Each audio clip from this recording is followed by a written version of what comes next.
No recordings, cell phone transmissions, or video streaming of any kind are permitted. And although you may take personal notes and share encouraging thoughts with others, your notes, whether electronic or handwritten, should not be given or forwarded to anyone else. And what happens exactly if you kind of violate all of those? Welcome to the annual meeting of the Jehovah's Witnesses, the most special event of their religion when it comes to updates and changes to the doctrine of the Jehovah's Witnesses. Now that the Jehovah's Witnesses are fully shifting into a personality cult, these meetings are exclusively led by members of the governing body, aka the leaders of this cult. And all members except Samuel Hurd made an appearance this year. In fact, we even got a special appearance by Jody Jiddley, and look at how he's introduced. That's the theme text for our opening song, number 74, Join in the Kingdom Song. We invite you to stand, and we can unite our voices in praise to Jehovah. Thereafter, Brother Jody Jiddley, a helper to the service committee, will offer our opening prayer. Our dear Father, we approach you now at the beginning of the 2024 annual meeting, grateful, Jehovah, to be able to attend and listen today. Spoiler alert, he's praying here not because they're breaking tradition and allowing the spotlight to be on people who are not part of the governing body. This man is one of the two new governing body members, and this prayer is his last public action as a mere Jehovah's Witness, since he did this mere minutes before he was announced as one of the two new governing body members. But I'm getting ahead of myself. Gage Flegel, real name by the way, isn't even done self-congratulating in front of all his followers. Since our last annual meeting, Jehovah has directed his people in many different ways, reflecting his love and wisdom. Of course, the most significant occurrence is that we've welcomed back thousands who had been removed from the congregation. And certainly there has been great joy in heaven, but here on earth as well. We're delighted to have these dear ones back with us once again. Wouldn't you agree? He's referring to how they relaxed the shunning rules, not only by getting rid of the term disfellowshipping, but by allowing members to talk to disfellowship, or now remove people, for the first time in modern Jehovah's Witness history, as long as it was to invite them to the meeting, or it was to say hi if they were at the meetings, and as long as they weren't, like me, an apostate publicly talking against their religion. This, no doubt, meant this religion grew for the first time in years, since some of those people who were being invited to the meetings might have ended up getting reactivated into this cult, which was now easier than ever and allowed them to fully get rid of the shunning their loved ones were inflicting on them. But we'll have to wait until the numbers are released in a few months to see just by how much this cult alleges it grew from that. No, we're talking about the PVC, the Patterson Visitor Center. Here's an experience from the first century village. A young girl was very impressed by the village and was trying to just comprehend what she was seeing around her. She noticed all the costumed attendants walking around, demonstrating trades, or just speaking with the visitors. She asked her mother, "Are these resurrected ones?" See, it's funny because this little girl is indoctrinated to the point of delusion. Seriously, this funny line by a surprisingly fashionably dressed Gage Flegel shows how soon child indoctrination starts and how much it warps the child's sense of reality even from a young age. That being said, I would love to visit the Patterson Center for visitors, show you around, maybe even try live streaming from there, just as I did at the last convention. So join my Patreon or something so I can afford the plane ticket. I do it, I swear. In the month of October 1924, Jehovah's people were busy distributing around the world a printed resolution entitled Ecclesiastics Indicted. Now, this is a copy of that tract, life-size. Imagine distributing this tract to people in your territory or putting it in their doors. The introduction to the resolution stated the following: "The indictment herein is laid chiefly against the clergy, showing that they have fallen before the temptations of Satan, proved unfaithful to the Lord and to the responsibility resting upon them, and that this is the chief cause of the world's present deplorable state. Strong words from the organization back in 1924. Gage here is arguing that this giant pamphlet denounced the world for the same reasons Jehovah's Witnesses denounce it today, except that's not the case. Back then, the Bible students, as they were called then, denounced the concept of religion, arguing that all religions had been corrupted. And you can very clearly see that the Bible students would have also denounced modern Jehovah's Witnesses.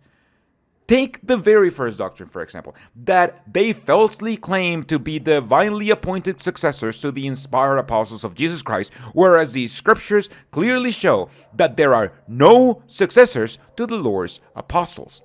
Doesn't that sound familiar? Organized today as it was in the first century, a governing body, a group of men Jehovah uses to lead his organization today. And all the congregations around the world are united by the direction that we get from the governing body. And just as the apostles and elders in Jerusalem would send out decrees for all the early Christian congregations of the time, the same exact model is used today. How about the next point? That they claim the sole right to interpret the scriptures and that therefore they alone know what the people should believe. Doesn't that describe exactly the role of the governing body today as the guardians of doctrine, teaching you should obey them even if you don't want to? We recognize that Jehovah provides spiritual food and direction through this body of men at the right time. We're not left floundering or trying to find our way. Therefore, we remain obedient and responsive to the direction we receive. We never dismiss it, even if it doesn't appear practical from a human standpoint.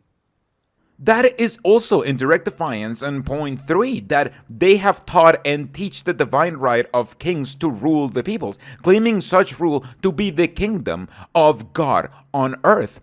You know, like the governing body claims there will be princesses in heaven ruling over the world. Half of all these points condemn modern Jehovah's Witnesses, and the last point, number 7, just shows us how the Bible students were wrong all along. The last point condemns all religions for denying that the end of the world was upon them in the 20s. And, well, that was obviously a good call by all religions, given that we are in the middle of the 20s again.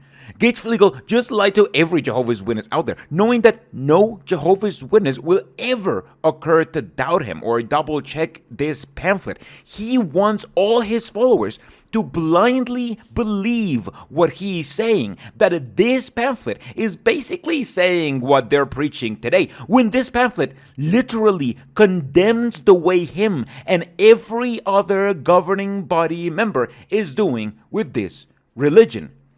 And Gage finishes up this introduction with a super charming story of what Jehovah's Witnesses back then used to be famous for: spreading religious hatred. In the small town of Cleveland, Oklahoma, Brother Frank Johnson finished distributing the tracts 20 minutes before he was to be picked up by other publishers. Well, he couldn't just wait out in the open because men from the town were angered and they were seeking to find him. So Brother Johnson decided to hide in a nearby church. Finding it empty, he left copy of ecclesiastics indicted in the preacher's Bible and at each seat. He exited the church as quickly as he had come. Well, he still had some time, so he visited 2 more churches, following a similar pattern. Frank rushed back to the spot where he was to be picked up. He hid behind a fuel station, keeping an eye out for the men who were with him. The men drove by, but they didn't see him. As soon as they were gone, Frank's fellow preachers who had been witnessing nearby arrived to pick him up, and they all drove off together. Now, as they were leaving town, one of the brothers recalled, "We passed by the 3 churches. There were as many as 50 people standing out in front of each church. Some of the people were reading the tract, others were holding it up for the preacher to see. Well, we had a very close call," he said, "but we thanked Jehovah our God for his protection and the knowledge to outwit these enemies of the kingdom." So that's part of our theocratic history, your theocratic history. you continue to preach with the same boldness. What do you think would happen if, say, I did this to Jehovah's Witnesses? Like, I went inside an open, empty Kingdom Hall and placed some JW Facts printed out pages that show legitimate criticism against this cult, or heck, I would hack the screens to show my videos on JW Broadcasting. Would they not react far worse than the churchgoers' engaged story? This really shows the hypocrisy of being a Jehovah's Witness, where you have to believe every religion deserves criticism except your own. First talk of our symposium will be given by the longest-serving member of the governing body, Brother Garrett Lush. The past July, he completed 30 years serving on the governing body. As you can see, this is a mirror. Yep, we can see the mirror all right. This is how Garrett Lush is introduced as the longest-serving governing body member. And I don't think that's just to explain his masterful public speaking skills, but because he's going to announce that the governing body keeps growing with 2 new young members. Not before wasting time talking about mirrors, though. Having enjoyed so many privileges, what unique responsibility do we as older ones now have? We must allow the next generation to come up so they too can enjoy unique privileges in glorifying Jehovah. They are the next generation of circuit overseers, Bethelites, missionaries, construction servants, branch committee members, and so on. We want them to have the marvelous privilege that we have enjoyed as well. Wait. The next generation? This isn't Star Trek. I thought we lived in the last generation that would not pass away until paradise came. Doesn't this completely break the Armageddon expectations? Isn't he admitting that there will be a new generation once he passes away? With that in mind, it is a pleasure to announce that 2 additional brothers have been appointed to serve as members of the governing body.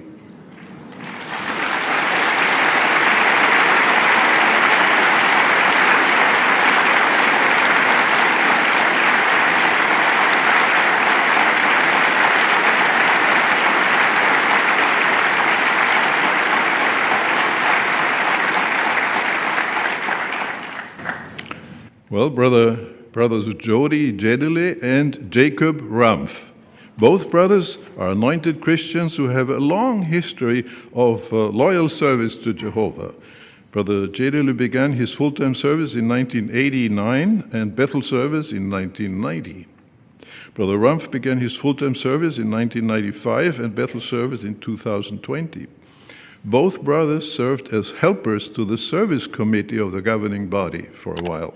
So, who are these 2 new guys? Well, Garrett just mentioned one of the most important things. They both have served in the most evil group of the Jehovah's Witness religion, the service department.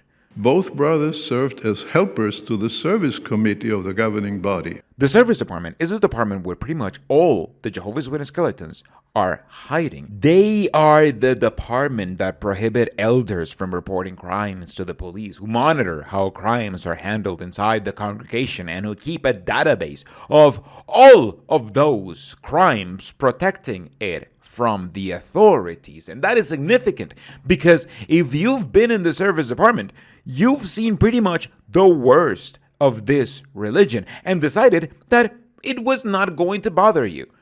And every governing body member, with the exception of Jeffrey Winder, have served in the service department. So, as far as I know, now that they're in charge of this religion, every member, except maybe Jeffrey, is directly responsible for the worst aspects of this religion. But what else do we know about them? Let's start with the guy we've already seen, Jody Jedele. As we've heard, he started living in Bethel in 1990. However, it's what he has done outside of Bethel, what makes him the most recognizable for some people. Several people have come forward saying they recognize Jody from being involved in the real estate business. Him and his wife used to own a real estate company called Tierra Bella Realty in Charlotte, North Carolina. And assuming this is when he did the most amount of money and work for the organization, since this religion has invested in a lot of properties in North Carolina. We even have a video of him talking about real estate.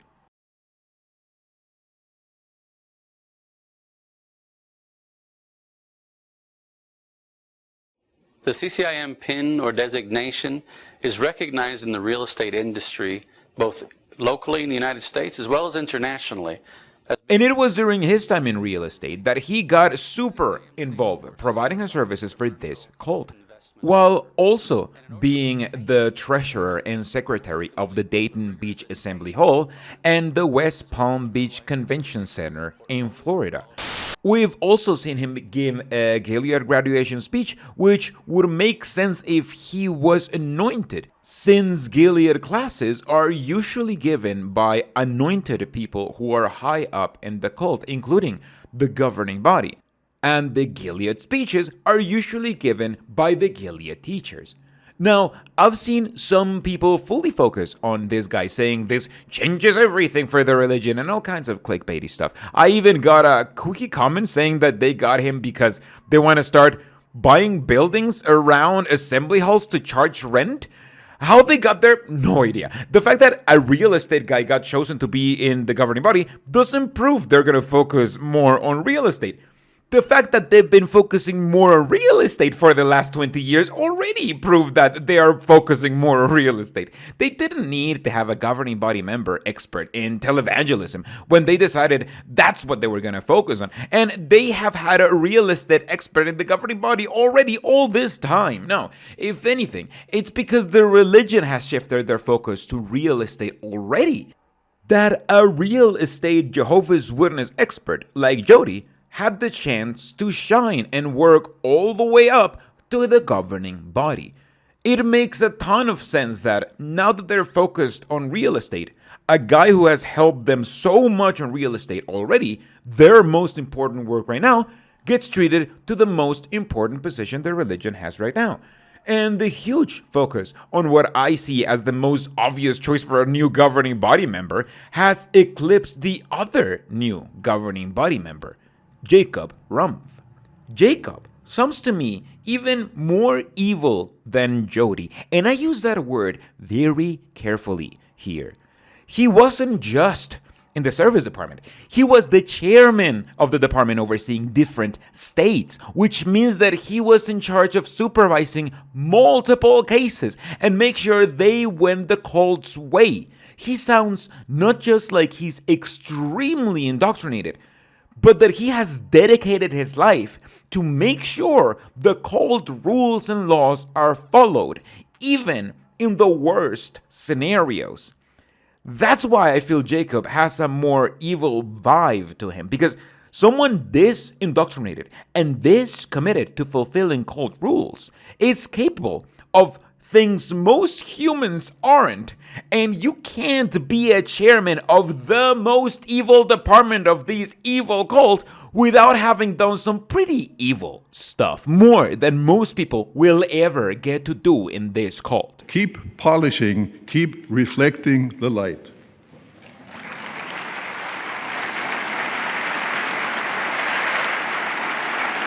And that's how Garrett Lush introduced the two new leaders of this cult. They're new and we haven't seen them on camera as leaders just yet, but I'm sure they'll be as robotic and heartless as the rest of the governing body. Like passengers in a car that is increasing in speed. Do you sense the momentum of what Jehovah's organization is doing today?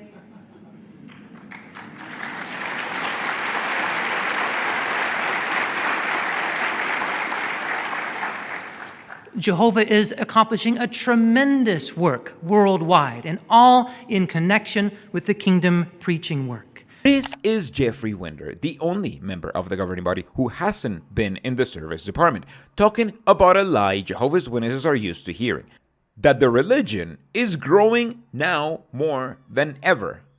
This kind of growth hasn't really happened since the 90s, when the religion plateaued into pretty much the numbers that they still have today, even after they changed how the numbers are counted multiple times. Back when there was growth, they would show the evidence of growth as a motivational tool for people to donate and work for free for the cult. Nowadays, they still use growth as a motivational tool to get people to do the same, but there is no evidence of this cult growing other than some new buildings they will later sell on and be replaced for new buildings to sell and continue the cycle. And it's that cycle that Jeffrey and his buddies need help with. So much so that this whole speech is about Milhouse here, telling us that we should volunteer to work for free for his cult. But because so much work is being done, there is a need for more workers to keep up with this work. And in this talk, we're specifically going to talk about the needs at Bethel and in Theocratic construction. Well, what is the need?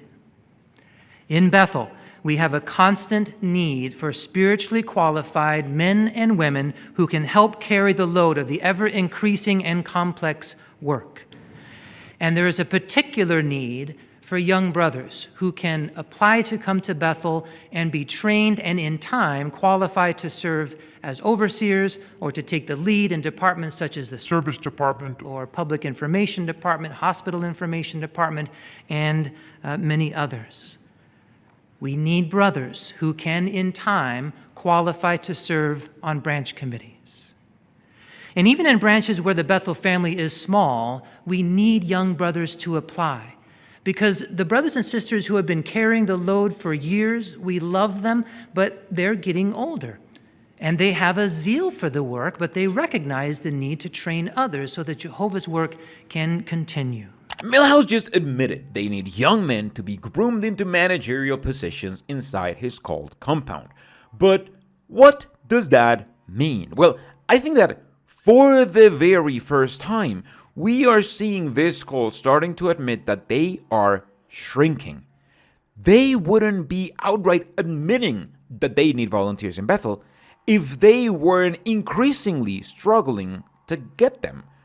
And it's not just volunteers to work in Bethel. If anything, the main thing they're missing are construction workers that they don't have to pay. And what about theocratic construction?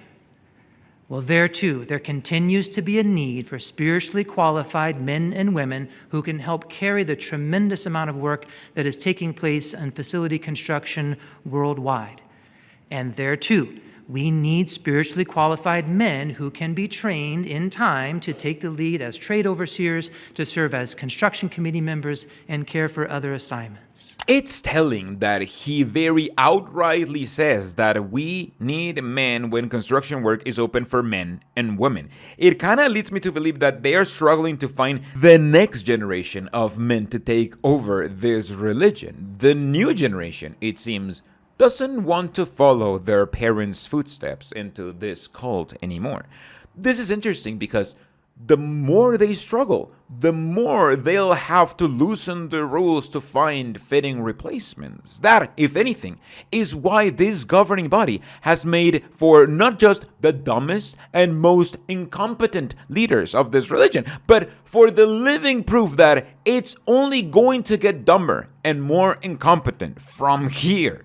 The governing body has become so desperate to find cult workers that they are literally turning to teenagers and asking them to consider becoming cult workers. Is there a need? Absolutely. Young ones, especially you young ones in your teens, thinking about how you will use your life, can you get involved in the Bethel work and theocratic construction work? Should you? If you do, what will your life be like? Would you live to regret it? Or is it possible that it would lead to a most fulfilling life in this system of things? Well, to help answer those questions, we invite you to watch the following video, which highlights comments from ones who, when they were young, made the decision to get involved in Bethel work or theocratic construction work.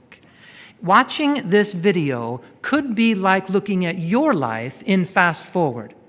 If you choose the course that these ones chose, How would that turn out for you? Well, isn't that just outright lies and manipulation? Because I bet the people Millhouse will be showing here would never have anything bad to say about working and living in a cult compound. Because if they did, then they wouldn't have been selected for this piece of propaganda in the first place. Serving Jehovah as fully as you can is not a matter of just drudgery and sacrifices in this system.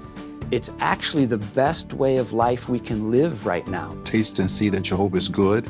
That will not fail. Be constantly active in serving Jehovah. Sometimes it may seem that it's not much fun.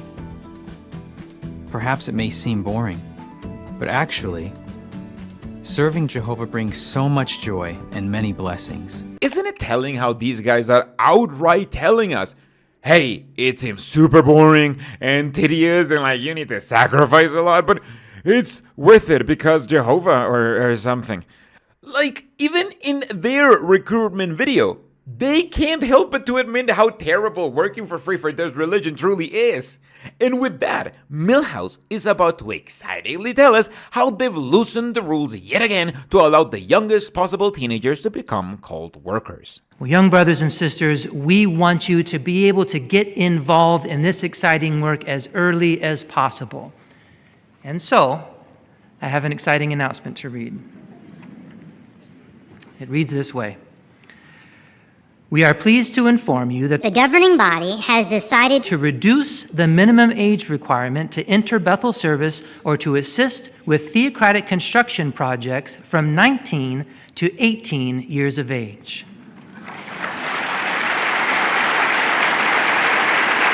Look, this isn't a giant change. They just lowered the age for 1 year. But if anything, the fact that they're loosening the rules as much as possible, even when the change is this small, and still make a big deal about this, really shows you what the motive of the governing body truly is. And if you haven't gotten it yet, Millhouse is about to sum it up and say it out loud for us. We also see Jehovah's Spirit at work in you young ones, and we want to open up to you the opportunity to enter special forms of service as soon as possible.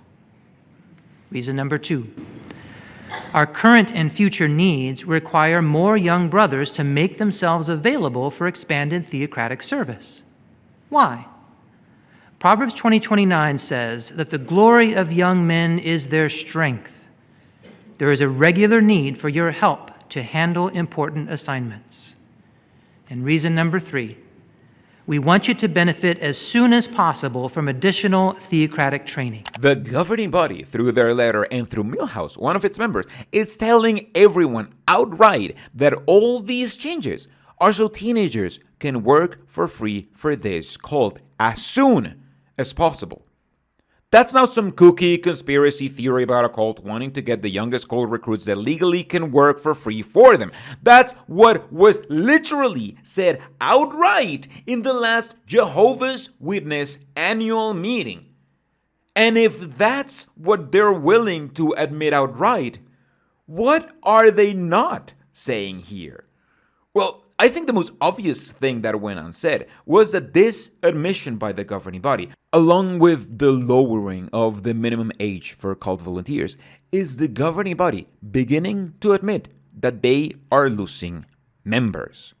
They would not be lowering the requirements to work for free for this cult if they weren't struggling to fulfill these positions now more than ever. This, to me, is a tacit admission that they are losing members, because this admits that they are struggling to even maintain the amount of workers that they already need. They are shrinking, and these are the very first few signs of it.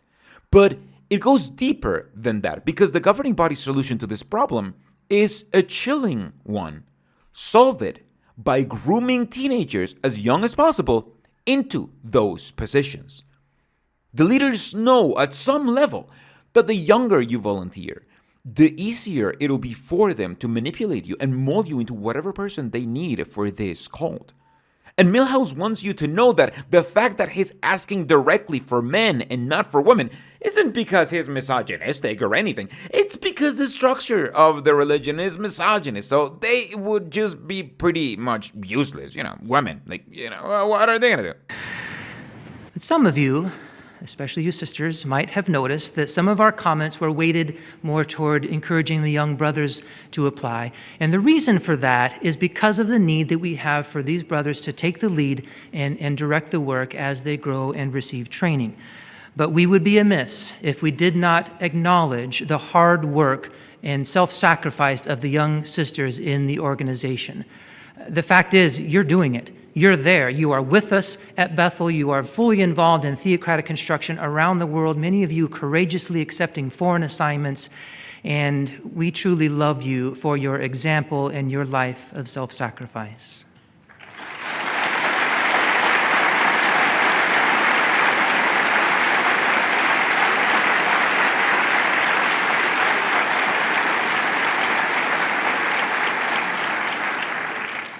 Yay! Let's clap for women who are already doing whatever and won't be invited into this amazing Bethel service. But also, are you a parent of a teenager who feels like he is too young to be shipped out to live in a cult compound?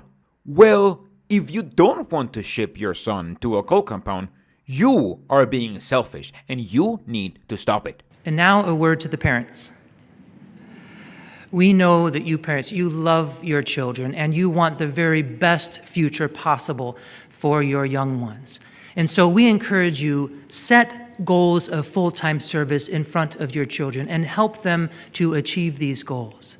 And will you miss them if they should be called to Bethel or they go off on a Kingdom Hall assignment somewhere? Of course you will. But it's a sacrifice I am willing to make. But don't hold them back and insist that they stay home with you for fear of missing them.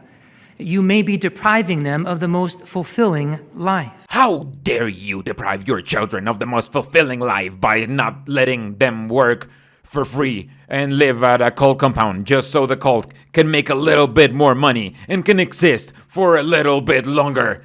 Seriously, how is it that when things go right inside this religion, it's always the hand of Jehovah, but when they're struggling, it's always something else? Can't they take Jehovah's hint? Well, I'm sure we all agree with this fact. In recent years, there have been a lot of changes. Oh, Jeff, that's an understatement, if anything. Jeffrey A.R.C. Jackson is here in the annual meeting to justify all of the new changes in this religion. This religion, with its new country songs, new dress and grooming rules, no preaching hourly requirements, and a lowering of standards for all kinds of free labor for the religion, from Bethelites to elders, has nothing to do, at least cosmetically, with the formal religion it was a mere 15 years ago. And instead of admitting that this religion was imperfect and needed changes, Jeff is here to gaslight all of us into thinking this religion was moving towards all of those changes all along. Even since the last annual meeting, there have been many changes. Some of them perhaps are a little surprising or may seem to be sudden. But you know, brothers and sisters, when we look back on how these changes have come, we can see that Jehovah has gradually prepared us for each of these adjustments and changes. See, they were all going to happen inevitably. And Jeff is going to start by giving us an overview of the changes that were apparently always going to happen. Let's recap all of the changes with him. What changes have we seen with regard to our understanding of Bible teachings? At the 2021 annual meeting, we received an adjusted understanding of John 5:29. It was explained that the resurrection of judgment will not be a judgment of condemnation. Rather, it will be more like a period of probation.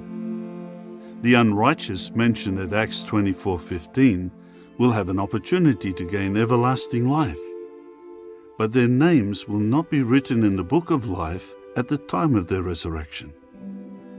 To have their names eventually written in that book, these ones will need to respond positively to the great educational work that will take place during the 1,000-year reign. And that was the first change. Now, everyone who died before Armageddon will get resurrected and given the opportunity to trade their lives of conquistadors or Native Americans and become Jehovah's Witnesses or go back to being dead. They never mention how the people who don't want to be Jehovah's Witnesses will be killed off, though. Do they just disappear, kind of like they just appear into existence already? Or do we all get to celebrate Yahweh the good old times way with a little bit of blood sacrifices? Then, at the annual meeting in 2023, we gained enhanced insight into what we do know and what we don't know concerning Jehovah's judgments.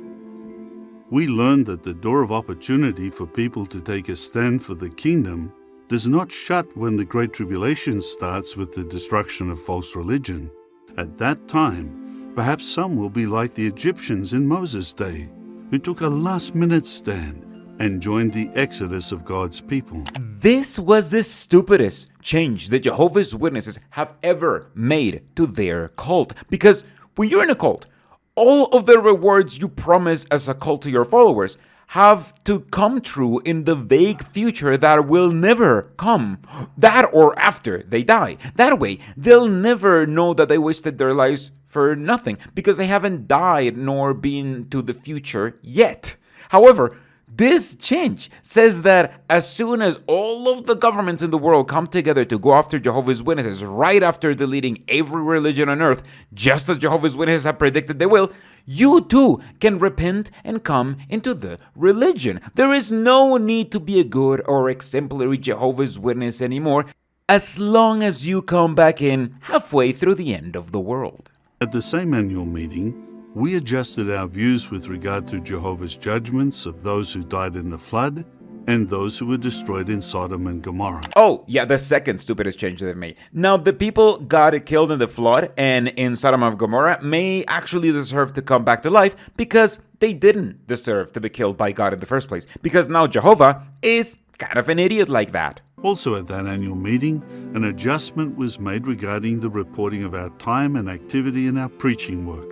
Instead of focusing on reports, we try to make good use of every opportunity to witness. Yep, after generations of millions of Jehovah's Witnesses being judged by how much time they spend in the futile door-to-door ministry, the witnesses were so done with the door-to-door canvassing efforts that the leadership decided witnesses now just needed to mark a thing that it says that they preached that month to be considered an active member of this religion.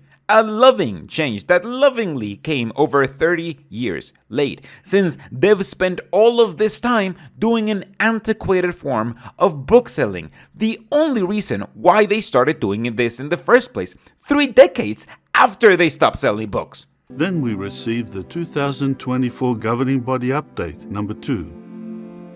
In that update, we saw the need to adjust how we interact with those who have committed serious sins and have been removed from the congregation. Yeah, now if you're being disfellowshipped, people can talk to you to invite you to the meetings and to say hi to you at the meetings.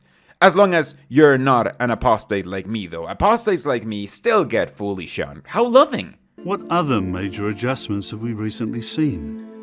In our preaching work, the emphasis now is on starting Bible studies and making disciples, not on distributing literature. To that end, the focus is on starting meaningful conversations, not just on using memorized presentations. What? This is the worst attempt I've ever seen from this cult to rewrite history. Well, maybe I've seen this year, let's say. The purpose has always been on generating Bible studies. They literally just mentioned the explosive growth they had decades ago in this annual meeting. It's just that before, the approach was to get Bible studies through the publications, because that way you could sell them the publication and study it with them to indoctrinate them into selling more publications for your cult. Now, the cult is just to try and find people to indoctrinate by showing them videos door to door or by standing next to a cart. And it is very obviously not working out. But Their shift didn't change. They just changed the way they got people to agree to a Bible study from a method that works sometimes to a method that pretty much never works. Were you surprised by these adjustments? Perhaps so. But as we look back, we see how one adjustment in understanding gradually helped us with the next adjustment. Isn't it true that gradually Jehovah has prepared us? And when we look back on it, we see how logical this training has been to refine our understanding. What? How? No, seriously, how does the change of doctrine on what will happen to resurrected people in paradise have to do with the reduction in hours? How did the new understanding of people being able to repent during the Great Tribulation prepare Jehovah's Witnesses to focus on Bible studies now? Jeff is saying that one leads to the other, and most Jehovah's Witnesses will believe him without realizing that this is a lie. The only thing that all these changes have in common is that they all came because the governing body decided. That's it. But Jeff is about to spout some hate language in a way only a coward like him could. But events in the world likewise have changed. It's true, sometimes in the world you have sudden changes, for example, the pandemic. But oftentimes, change in the world is gradual. Isn't it true with regard to the view of morality, homosexuality, abortion, even what's acceptable and not acceptable with regard to conduct? All of that has happened gradually in the world. And it's not until you look back and see how different the world is today with regard to those matters that we see that there have been a lot of changes. I swear there are no cowards like the members of the governing body. They know that they would get in hot water if they said what they really believe in, that nobody should be able to get abortions, be anything but a straight man or woman saving yourself for marriage, or to behave fruity or in any way that's not how a Jehovah's Witness would behave. If Jeff said here, the world is degrading because now they think being gay is okay instead of deserving discrimination like before, the world would see him for the hateful bigot he is. Instead, by using this careful wording, he signals to every one of his followers through red herrings the things he's too afraid to say out loud, and yet expect Jehovah's Witnesses to not just say that out loud, but abide by those words, even when it comes to shunning their own queer children. This is some of the most disgusting things the governing body does every day. It's one thing to believe that gay people shouldn't exist, but even if you believe that, you should still look down on Jeffrey Jackson when he uses red herrings instead of saying what he actually believes in with his chest. Why? Well, because he knows that if he said what he believes in out loud, plenty of governments will realize that this religion goes against freedom of sexuality and beliefs, and therefore does not deserve the religious or charity status that it has. That wouldn't mean that the religion would be illegal necessarily, but it would definitely mean that the religion would have to pay taxes, and that would affect Jeffrey Jackson personally. Therefore, he is a coward and uses red herrings to say the things he expects Jehovah's Witnesses to live by and say out loud. Regardless of whether you are normal or a homophobe like Jeff, you have to admit that Jeff is nothing but a coward when he says things like these, just like the rest of the governing body.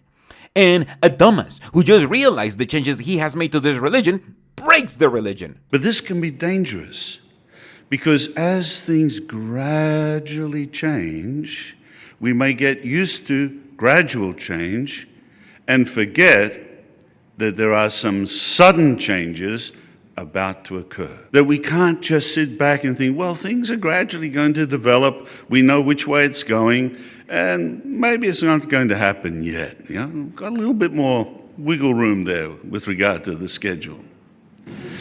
But you see, that's dangerous thinking. That's only dangerous thinking for the governing body, because Jehovah's Witnesses are realizing that the changes this governing body has made to the cult break the cult by giving them exactly what Jeff and the leadership don't want to give to their followers: the feeling that they have time. The governing body has to keep a sense of urgency for the followers because it's the greatest and almost only effective tool they have left to control them. But now, they've told Jehovah's Witnesses that some unbelievers might have time to see the signs of the Great Tribulation and come into the cult before Armageddon. More than one Jehovah's Witness must have made the connection that if unbelievers who don't even keep up with the JW lore can see and recognize the signs of the Great Tribulation and still have time to convert and be saved, well, then every Jehovah's Witness will probably have that chance too. And since all other religions still exist in the world, well, that means that there's still some wiggle room.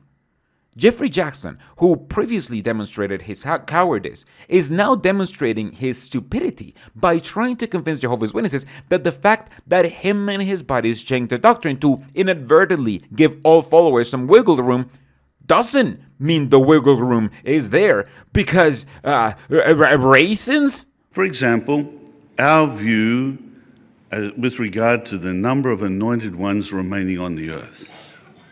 Now, for many years, what did we think? We thought, well, that number will go down and down and down and down. Now, I don't know about you, but me, when that report came out, just how many partakers? And what were we thinking? Well, probably, maybe we didn't say it, but we were thinking, the number will go down, down, down, down, and there'll be just a couple of old guys in a wheelchair who will get their reward. This is insane. There are probably videos by Jehovah's Witnesses that are making fun of this dumb belief the exact same way, and we're bashed by believing Jehovah's Witnesses for being disrespectful because Jeffrey Jackson is making fun of people for believing what the governing body told them to believe. Jehovah's Witnesses used to believe that the last anointed people were chosen in 1935, so there were pretty much no more people being anointed. They also believed that the generation of anointed people would be the generation that would not pass away without seeing the fulfillment of Bible prophecy, meaning the end of times and the restoration of an earthly paradise. That is why, in 1984, they even published this watchtower with a whole bunch of old people on the cover claiming that they would be the generation that would not pass away. They all have long passed away, but that's why Jehovah's Witnesses would look at those numbers, because the old age of this generation was used to convert people. They placed these old people on the cover being like, look, they're basically in wheelchairs, which means that the end is coming very soon when there's just a few of them left because they can't die until Armageddon comes. That's what the governing body of that time taught back then. And Jeffrey Jackson is making fun of that. What happened to all these changes seamlessly led to the next one charade, Jeff? If anyone at that point before this meeting made these comments, they would have been labeled as an apostate because they would have gone against what they used to teach. But we have Jeff making fun of a stupid Jehovah's Witness belief, and Jehovah's Witnesses are laughing along. Why? Well, because Jeff and the rest of the governing body are the only Jehovah's Witnesses who can never be apostates regardless of what they do or say as long as they remain in the governing body. That's why Jeff is the only one in this religion who can call their beliefs out for their stupidity. That being said, he's just making fun of previous beliefs, but him and the rest of the governing body have proved unable to come up with new beliefs that properly replace their old beliefs he's making fun of. Do you see how hard it is to debunk Jehovah's Witness propaganda? By the way, Jeff took a few seconds to say a lie that needed this much time to be debunked, and he's about to do it again. Well, I'm exaggerating, but that was sort of the feeling, wasn't it? But now, what have we seen in recent years? those numbers have gone up and up. Yes, the numbers went up and up because when the generation that wasn't supposed to pass away passed away, they realized they needed to change up the doctrine. So in 2007, they admitted that there was no biblical basis to say that there were no new anointed people since 1935. And wouldn't you know it, more and more people started to believe that they were anointed since then. This didn't happen just because, out of context, like Jeff wants you to believe, or like this useless graph.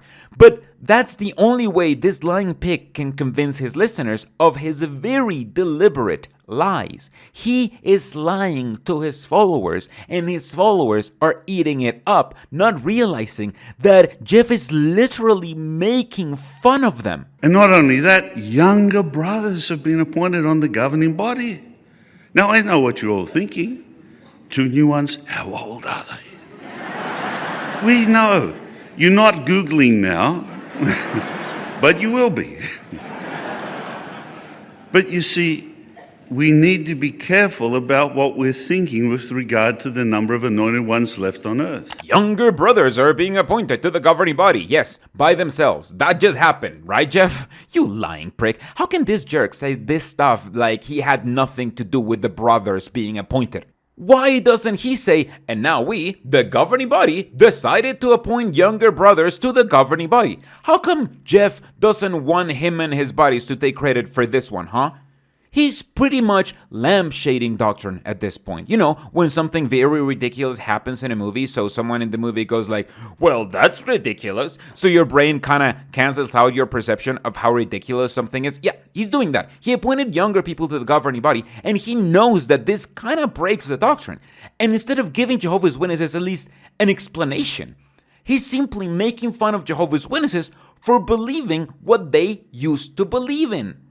What will an even older Jeffrey Jackson will make fun of in 20 years? Not that someone with this amount of hate will live for another 20 years, but let's just say, will he make a joke about how some Jehovah's Witnesses believe that they respected life by dying instead of getting a blood transfusion? But why is he trying so hard to lampshade the topic of the new governing body and making fun of people who would look up their age?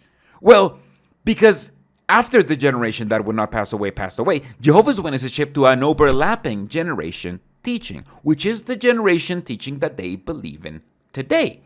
Now, it's not that the anointed people who lived to see the events of 1914 would not pass away before the fulfillment of the prophecy. It's basically the contemporaries of the anointed people who were alive in 1914 who would not pass away. Basically, the generation that would not pass away includes the people who were alive in 1914 and the people who they interacted with after 1914. So any anointed person that the generation that could not pass away had interacted with directly became the generation of anointed people that would not pass away. What does that have to do with this governing body? Well, the governing body is made up of only anointed people, which means that there is a cap on how young an anointed person can be. Under the new rules, someone can only be anointed if they were old enough to interact directly with the generation that saw the events of 1914. And how does that look like? Well, let's say that the youngest that a person could have been to see and understand the events of 1914 was a teenager, since that's what Jehovah's Witnesses believe in. That would mean that the youngest a person could have been to understand that they were interacting with someone who witnessed the 1914 events would have also been a teenager.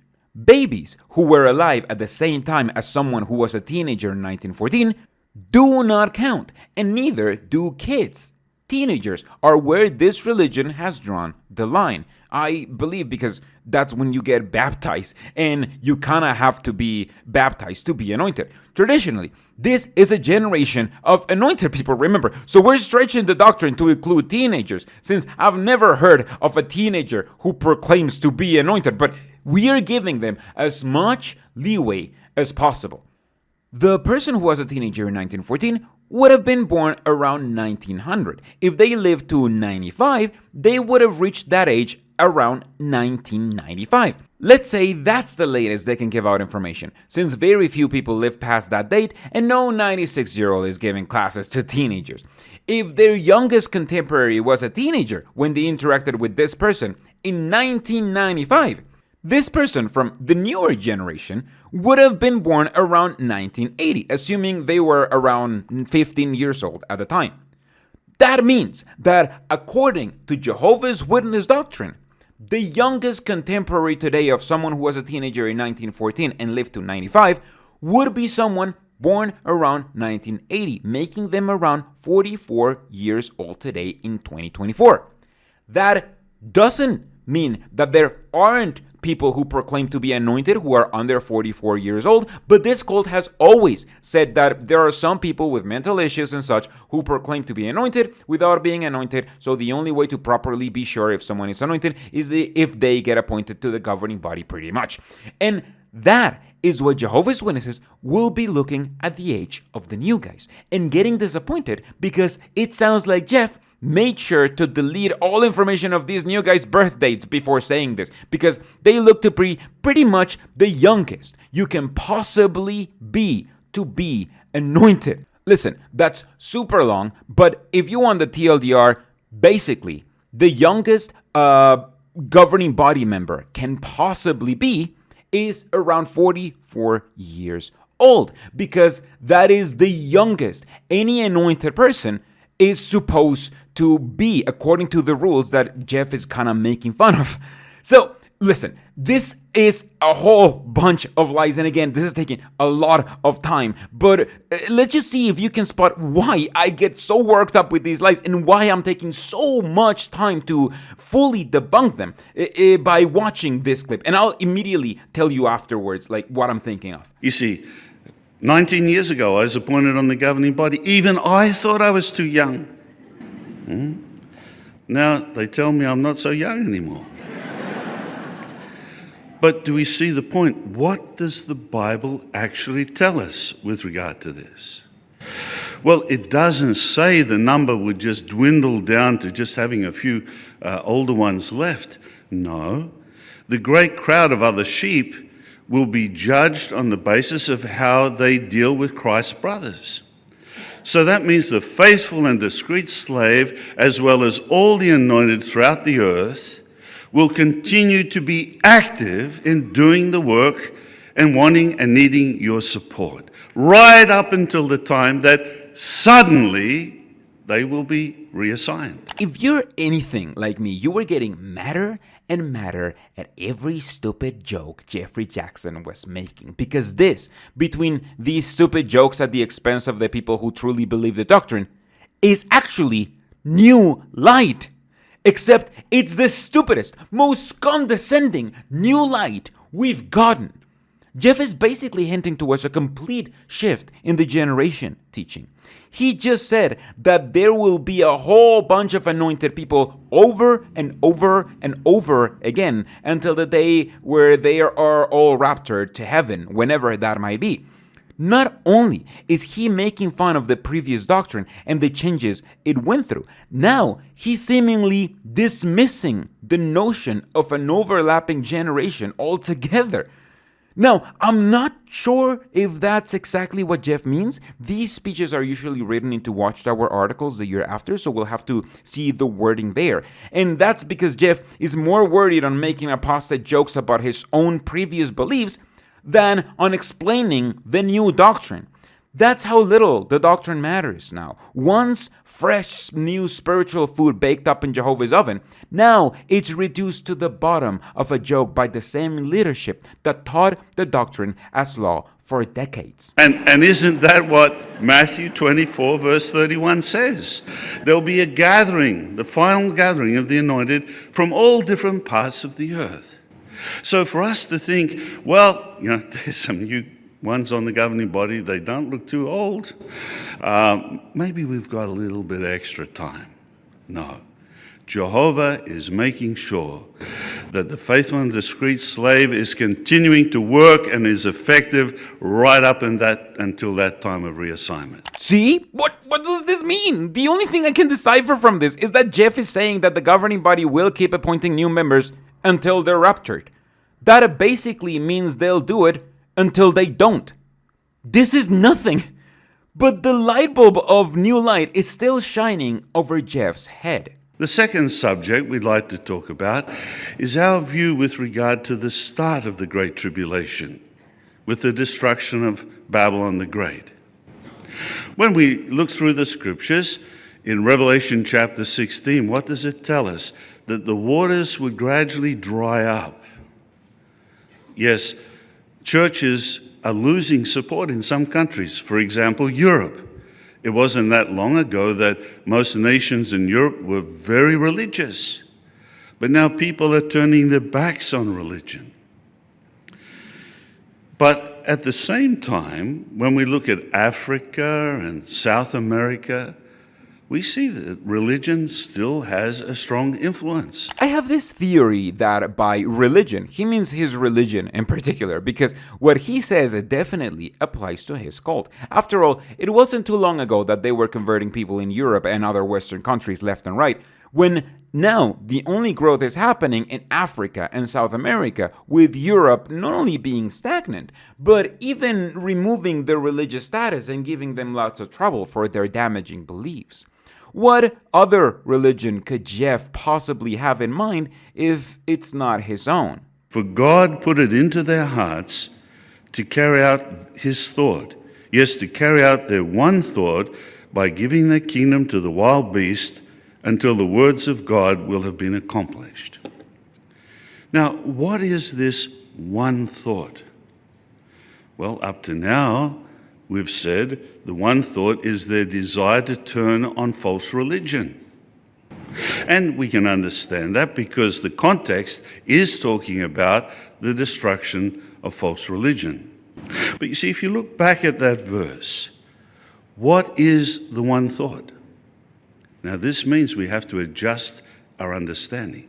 Another change. He's about to get to the new light, but he's doing a terrible job at explaining what the old light was. They basically believed before the verse he read was about the United Nations becoming so powerful that it basically became the main power on earth. They came up with that one when the United Nations was first formed, because they used to like inserting big world events like that into their prophecies. Now that the United Nations has so little power, it even isn't capable of stopping genocide, which was pretty much the main thing it was supposed to be for. This prophecy sounds kinda ridiculous. That's why we need a new change. So, are Jehovah's Witnesses going to come up with ways to tie the carnage happening in Gaza and the current socio-political climate to a new shining Jehovah's Witness prophecy filled with pseudo-intellectual graphs and charts and Bible verses? Or is he going to do the only thing that him and the rest of the governing body seems to be able to do and just put a Band-Aid over the issue? The one thought refers to the nations being willing to hand over power, their political power, to the scarlet-colored wild beast, the United Nations. Let me repeat it, because you're in shock now, and you need to write this down. Okay. I'll repeat it, you condescending ape, because you didn't explain it properly and you're literally just going to repeat exactly what you said.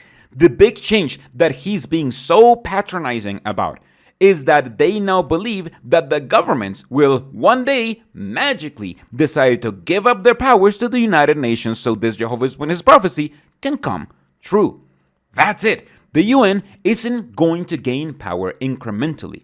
It's just going to get a whole bunch of phone calls from all leaders around the world handling the power over to them. Guys, really, spiritual food was never this stupid before, right? It at least had some levels of internal logic, right? Right? Am I coping here? Now, why is that exciting? Well, the fact that nations will eventually turn on religion really isn't that surprising, is it? Gradually, we've seen that happening. And we say, yes, we see which way it's going. But what about nations empowering the United Nations, handing over their personal political power so the United Nations has more power? It has teeth, as it were. At the moment, it's like a toothless organization, isn't it? That seems unbelievable. No nation does that. But what is it that happens? It is an act of God. Jehovah puts that one thought into the minds of the nations. Yes, they will empower the United Nations so that the United Nations will be in a position to take action against false religion. Why? Just because? Why does this mean that now? I'm telling you, this is increasingly stupid. Back then, if you heard something about the United Nations growing too powerful and wanting to wield that power against all religions, it at least made some sense because the United Nations was gaining power back then. The prophecy was pretty much just a slippery slope fallacy. Now we don't even have the comfort of a fallacy to explain this away. It's just going to happen because. And those are the changes that you shouldn't be surprised by according to the title of this speech. These stupid changes that they decided were going to happen because. So, up to now, we've assumed these 10 kings, which represent all the political powers and governments in the world at the moment, that they did this during the last days by supporting, first of all, the League of Nations and then the United Nations. But now, what do we understand this to be, seeing we understand verse 17? Well, there will come a time when all political powers on earth, which includes many who have never been part of the 7 world powers, they will see that they need to collectively pool their power by giving it to the United Nations to try and solve some of the problems in the world. And they will rule, notice what does it say, for 1 hour, just a short period of time. So this newly empowered United Nations, from that time on, will rule collectively for a short time, but it will enable them to destroy false religion and fight against Jesus and Jehovah's people. Now, isn't that exciting?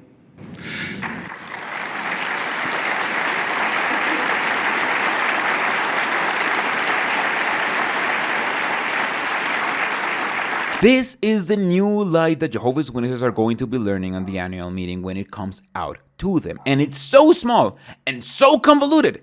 I am willing to bet that most people will not be able to tell you what the change is after hearing this. Seriously, if you know a Jehovah's Witness, ask them what they thought about this change when it comes out. I guarantee you know more about this than they ever will.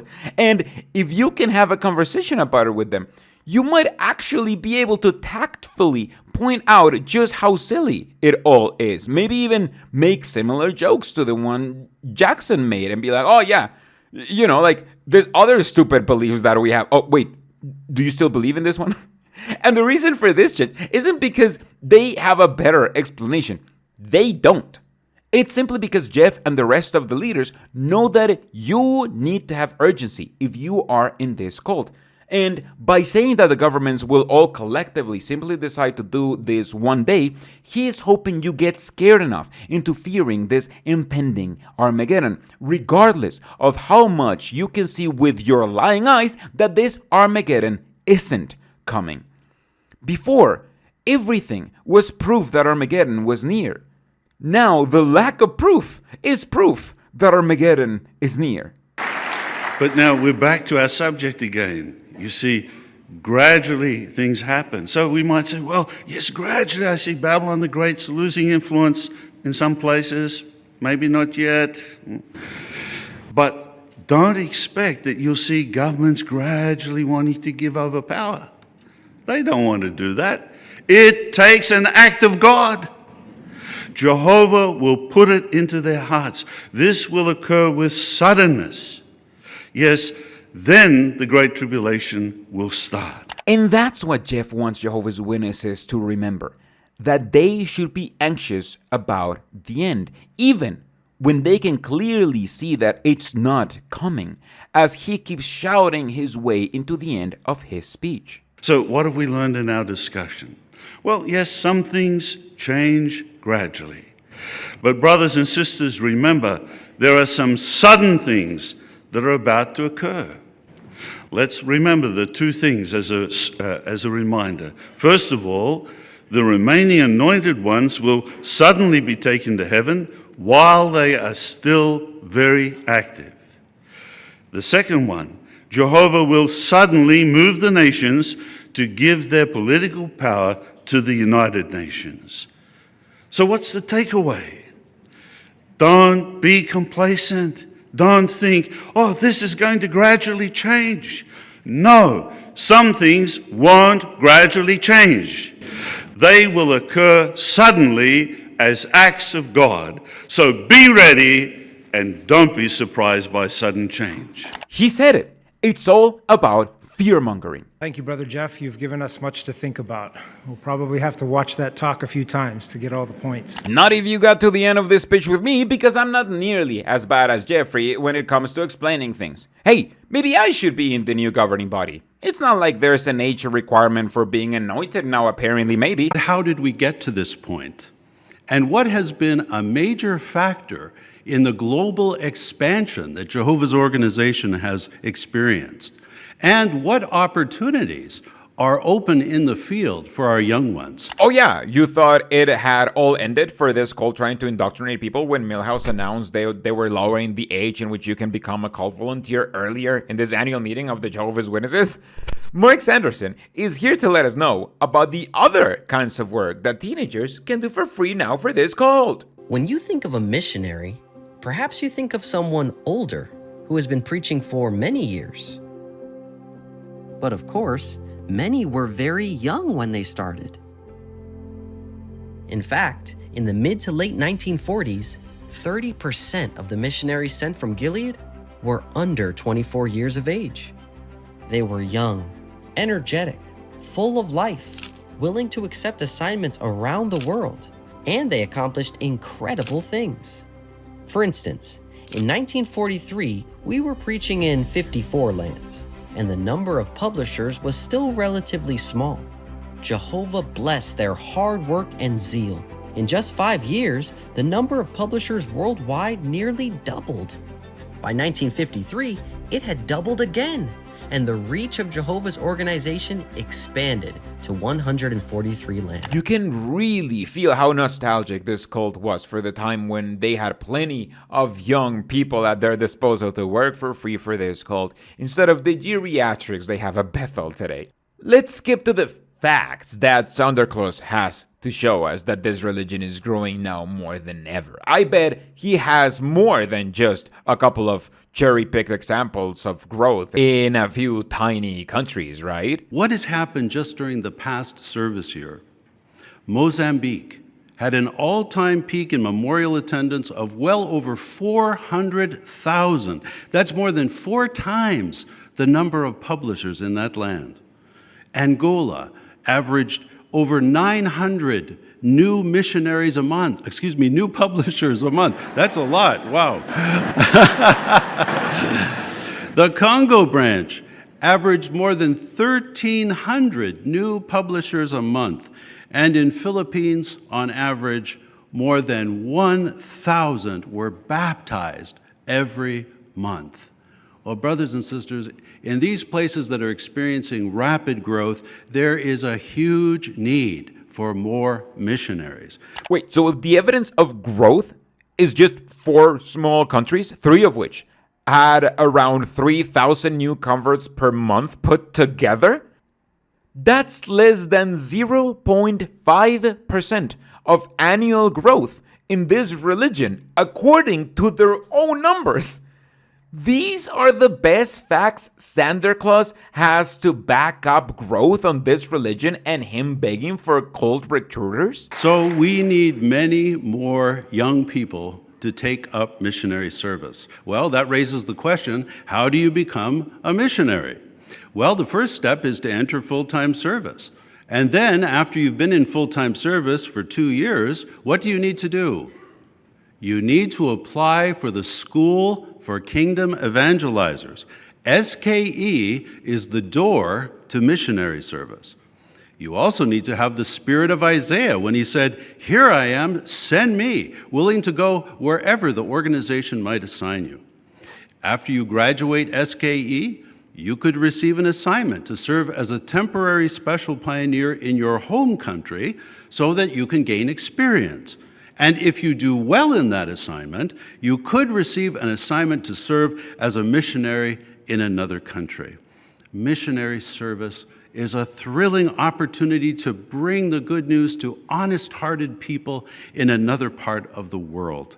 We need young people who want to go and make disciples of people of all the nations. And that's what Santa Claus wants from his followers, for them to get into working for free for the cult full time, and to be obedient enough to be sent wherever this cult needs them to be sent, first in your country and then outside of it. So all of those places in Africa that you heard needed help, well, unless you already live there, you won't be able to help out. This is nothing but a thinly veiled recruitment speech to get more people to work for free for this cult, in building new places or in whatever other pointless thing the cult decided it wants. And guess what? You can now do that younger than ever. Well, how old do you need to be to apply for the School for Kingdom Evangelizers? Well, we're very pleased to announce today that the governing body has decided that young brothers and sisters 21 years of age or older may now apply to attend SKE. Isn't that exciting and wonderful? Yep, lowering the age, and I bet it's only a matter of time until they lower it again to 18, the lowest it can possibly legally be. This, again, shows us that they are missing not just Bethelites, but missionaries around the world, volunteers who are willing to do the work outside the cult compound. The fact that they are lowering the age, which is the only properly solid requirement, tells me that they are running low on people willing to go the extra mile for the cult. This, along with the previous speech, is the closest we have gotten so far to an admission of them losing members. After all, they're only focusing on the missionaries and Bethelites because those are the most profitable kinds of Jehovah's Witnesses. But if they are running low on them, it seems more reasonable to conclude that this is a trend across the religion than this being just some kind of isolated phenomena. But Santa Claus still needs to dwell on the adoration of his followers. When I was just 19 years old, a brother invited me to attend my very first annual meeting. It was a special one, the 100th anniversary of the Watchtower Bible and Tract Society, held in Pittsburgh, Pennsylvania. I was so excited, I thought I died and went to heaven.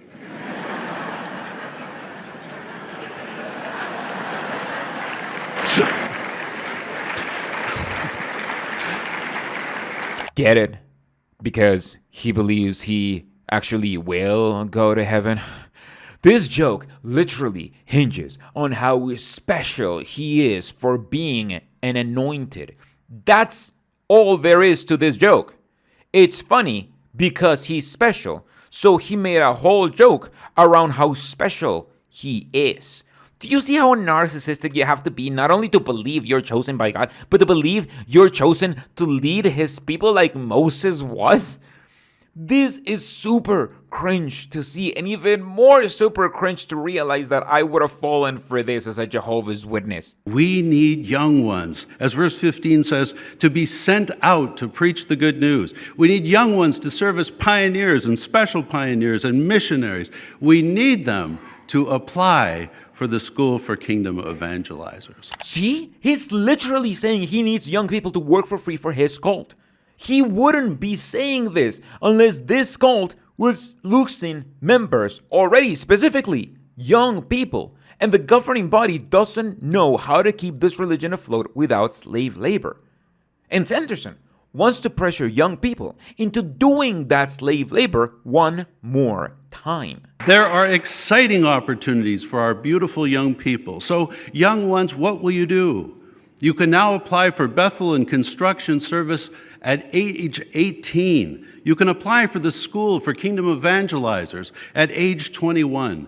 Put yourself in Jehovah's hands. Make yourself available. You will never regret it. Yes, you will never regret it because you're not allowed to, because you will be removed from the congregation if you do and you talk about it.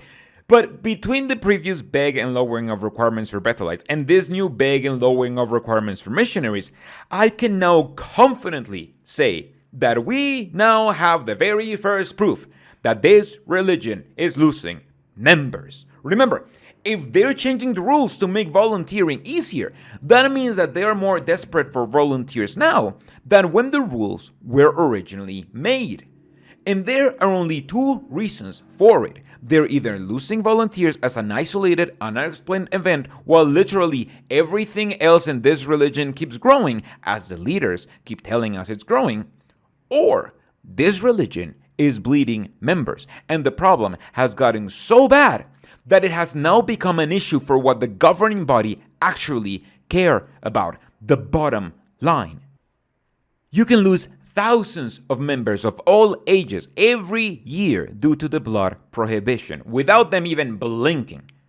But the moment they start losing the kinds of Jehovah's Witnesses that generate the most amount of money for this religion is the moment the governing body has decided the rules must be changed. The governing body has prayerfully considered how Jehovah's mercy could be better reflected when dealing with wrongdoers in the congregation. In his love, Jehovah wants sinners to become reconciled to him, if at all possible. He doesn't want anyone to be destroyed, so he appeals to them to repent. And we see these pictures, these illustrations about, it might be a drawing or something that shows a shepherd going after that one lost sheep. And you think that's really nice, in concept, oh, that's good. But it's not just an academic concept, it's reality.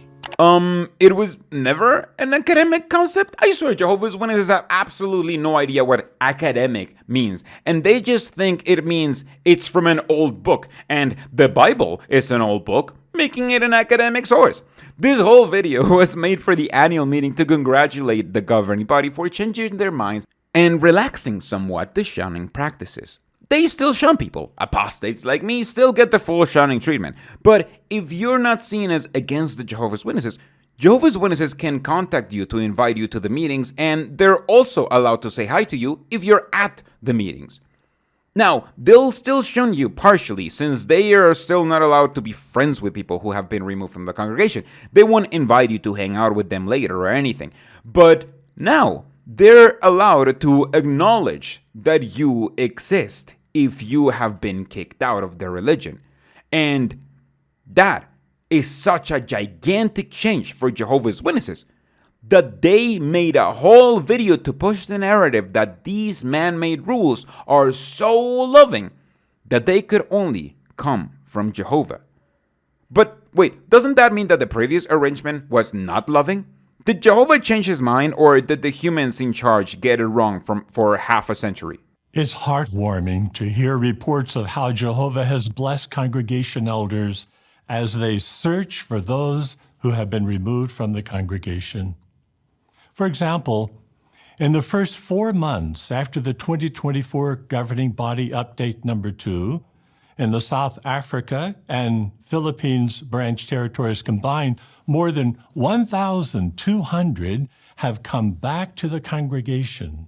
Here in the United States branch territory, over 5,000 brothers and sisters have been welcomed back. In the Brazil branch territory, some 5,200 publishers have been reinstated. And in the Central America branch territory, over 5,300 individuals have come back to the congregation. The numbers are exciting. Are they? Because the numbers Gary said don't even amount to 25,000 people going back to a cult that proclaims to have 8 million followers, with 20 million people attending the memorial, the highest attendance they have in any of their events.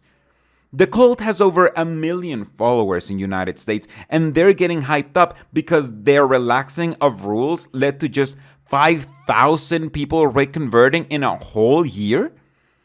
They remove far more people from the congregation every year. Seriously, J.W. Fax has a wonderful article on how many people are kicked out of this religion, and he calculated that in the year 2018 alone, they removed around 55,000 people.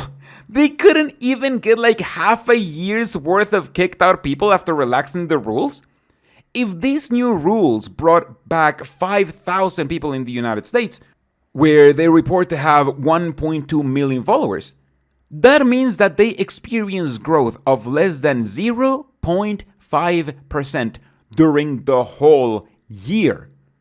And it's not like this growth is going to continue in years to come. This growth only attracted a very specific kind of Jehovah's Witness orbiters who had been kicked out of the congregation, but were most likely fully mentally indoctrinated, or at least enough to want to go back to the congregation. These numbers, if anything, prove that these updated disfellowshipping rules and the call for people to come back were a complete failure. But why did it fail? Well, at first I thought that it must be because their numbers are significantly lower than they report. So maybe it didn't fail. Maybe they actually do get excited for less than 25,000 people coming back. However, if they're willing to lie about numbers like that, why not lie about how many people came back into the congregation too? They could have added a couple of zeros in there to make the number add up with what they're saying the amount of followers they have in the world is. If they're fudging the numbers, they surely have a funny preference on which numbers they twist. But then I got an even better explanation. You see, they were always going to make this video. Every time there's a change in this organization, they have to make a video as a follow-up to pat themselves on the back because of how amazing that change was, regardless of the change or how it affected the religion. I wouldn't even be surprised if this speech was scheduled the day they decided to change the rules. Instead, what we must be seeing here is apathy. As I said before, they disfellowship tens of thousands of people every year, shunning them and everything. If only a small fraction of the people who they disfellowship took this chance to come back, what does that number tell us? Well, based on personal experience, I can tell you that even when you're fully indoctrinated and when you believe that being a Jehovah's Witness is the only way to survive Armageddon, being a Jehovah's Witness is so tedious and boring, you might kind of want to take your chances instead of going to the meetings. I spent 7 years only sporadically attending meetings because I knew that the moment I went back, it would be like having the most boring full-time job ever that didn't pay and that ruined every schedule I might have. Even though I was fully indoctrinated, I still didn't want to do that again.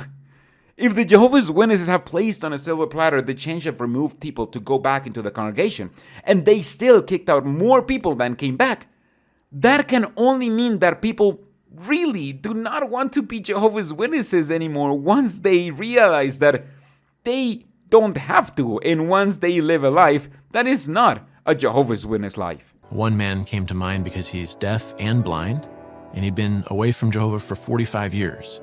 Wait, they kicked out and shunned a blind, a deaf man for 45 years? Seriously, how can they put this out there? It's like they're saying, oh, no, we traumatized and shunned someone for 45 years. But it's okay because we decided to maybe stop.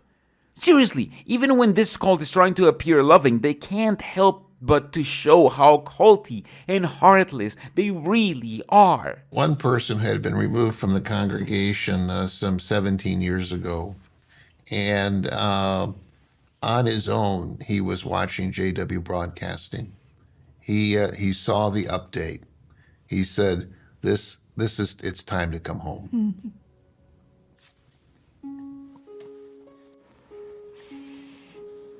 This clip right here shows us why you cannot be a good person and be a Jehovah's Witness. Because as a Jehovah's Witness, you cannot question the rules. You can only feel thankful when the rules become less heartless, but you cannot question why the rules were heartless to begin with.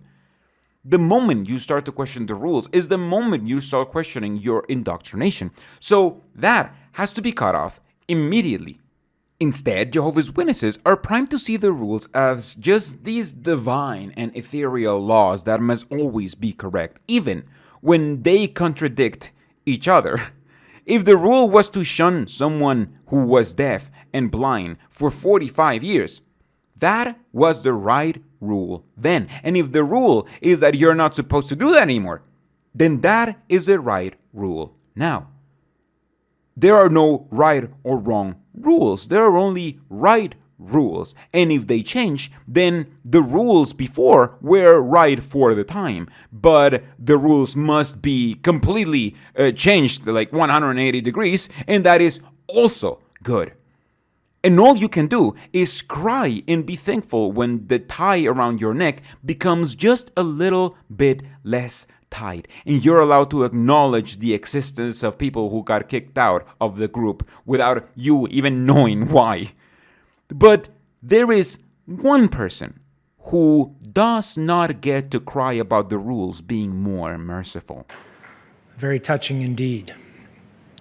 But it wasn't just a one-time invitation.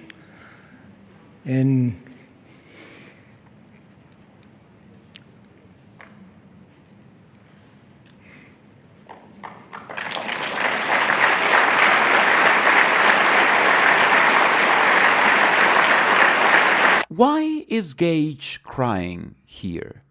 Well, when I was first reacting to this, I didn't know what to think, I'll be honest. The first thought that I had when I was first reacting to this was that maybe he got caught up in the moment. Gage seems to me like a somewhat honest guy, or at least as honest as you can be when leading a cult. Plus, he was one of the new governing body members when the rule changed. Could this be a glimpse into the role he played in changing the rules, being so touched that he was there to allow Jehovah's Witnesses to acknowledge previously shunned people, and he was there to like make that change happen? Is that what's happening here? Like, are we seeing him being touched because he was there to change the rules? But then I started to really think about it. Are we supposed to believe this is the first time Gage, a governing body member, watches this video? He's presenting the whole thing. He probably rehearsed this with the rest of the governing body members at least a couple of times before. And while sure, they probably didn't play the whole video in every rehearsal, Gage not only was part of the group who had definitely seen this video before, he might have even commissioned the video to be made in the first place himself, given that he is leading the annual meeting this year. So what, he just cries every time he sees that video? And he couldn't hold up the tears when he saw the video being projected on a tilted screen in front of a whole bunch of bored Jehovah's Witnesses? No, the more I think of it, the more I feel it was performative. Now, I don't think this was all fake. I think things are a little bit more nuanced than that. Jehovah's Witnesses are all about appearances. Even if you're not enjoying your time working for free for the cult as a Bethelite or as a missionary, for example, you are still taught to pretend like you do, so you can motivate others to do the same. Motivating others by pretending to enjoy your job in the group is pretty much as good as helping the group itself. So you are even taught to feel pride if someone is motivated to work for the cult, even if you yourself aren't enjoying the work that you're doing. Being a Jehovah's Witness, more than almost any other religion, is very performative. To move up the ranks, you have to fully conform by dressing a certain way, speaking a certain way, and even interacting with others a certain way. And nobody has moved up the ranks more than the ones at the top, the governing body. To get there, you kind of have to fully suppress your real personality and spend years, sometimes decades, perfecting this Jehovah's Witness performance to please other Jehovah's Witnesses. And I think Gage knew at some level that seeing someone from the governing body cry like the people in the video would be a good look. Now, how much of this was fake, I don't know. This could have all been planned by him, or he could have just allowed himself to let into the feelings of the video to cry convincingly. But there is definitely a degree of performance to someone crying this much about him and his buddies deciding to simply relax a rule that still allows people to continue shunning their loved ones. And if you think that interpretation is being uncharitable, you might want to know what the next speech was about. Does our increased understanding of Jehovah's mercy here mean that his righteous and just standards have somehow been changed? Also, in line with our theme, what things should we properly tear down and what things should we desire to build up? This is Kenneth Flodine, the most plain-toast-looking member of the governing body, and this speech is to remind Jehovah's Witnesses that the fact that they changed some rules a little bit doesn't mean this religion is any less authoritative or heartless. He will go on to list some examples of God punishing people so he can place himself and the elders of the congregation in place of God to justify continuing to punish people. Treat wickedness like Jehovah and his faithful angels do by tearing it down, exposing it, and removing it from the congregation. Expose and remove. We do not want the conduct of unrepentant ones to take up residence in our congregations. That is why, since sin is still on the earth, the elders will continue to remove unrepentant ones from the congregation. Did you catch that? He not only outright told Jehovah's Witnesses that this fellowshipping is alive and well, even with all the changes, he called the people who get kicked out things. That's how dehumanizing Kenneth, whose blood seems to be concentrating in his ears the more passionate he gets, wants to present the people who dare to disagree with his commands. One person who was removed from the congregation wrote to the governing body, and this is what he said: "The fact that friends can now say a simple, heartfelt greeting blows my mind. I have felt like a walking plague walking into the Kingdom Hall, as many friends avoided eye contact and would clear out of the way. But I get it.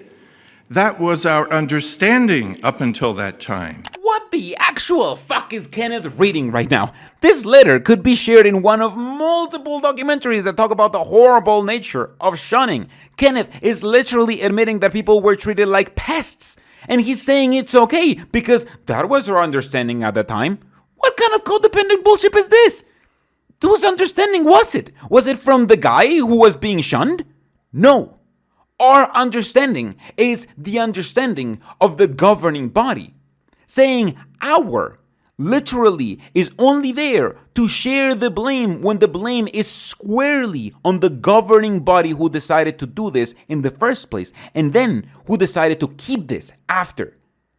But by saying that this is our understanding at the time, it's the only way of squaring the circle. On one hand, you are told that this new arrangement shows Jehovah's love. On the other hand, even though Jehovah doesn't change, you have to believe that he was pretty much okay with the understanding being wrong for over half a century.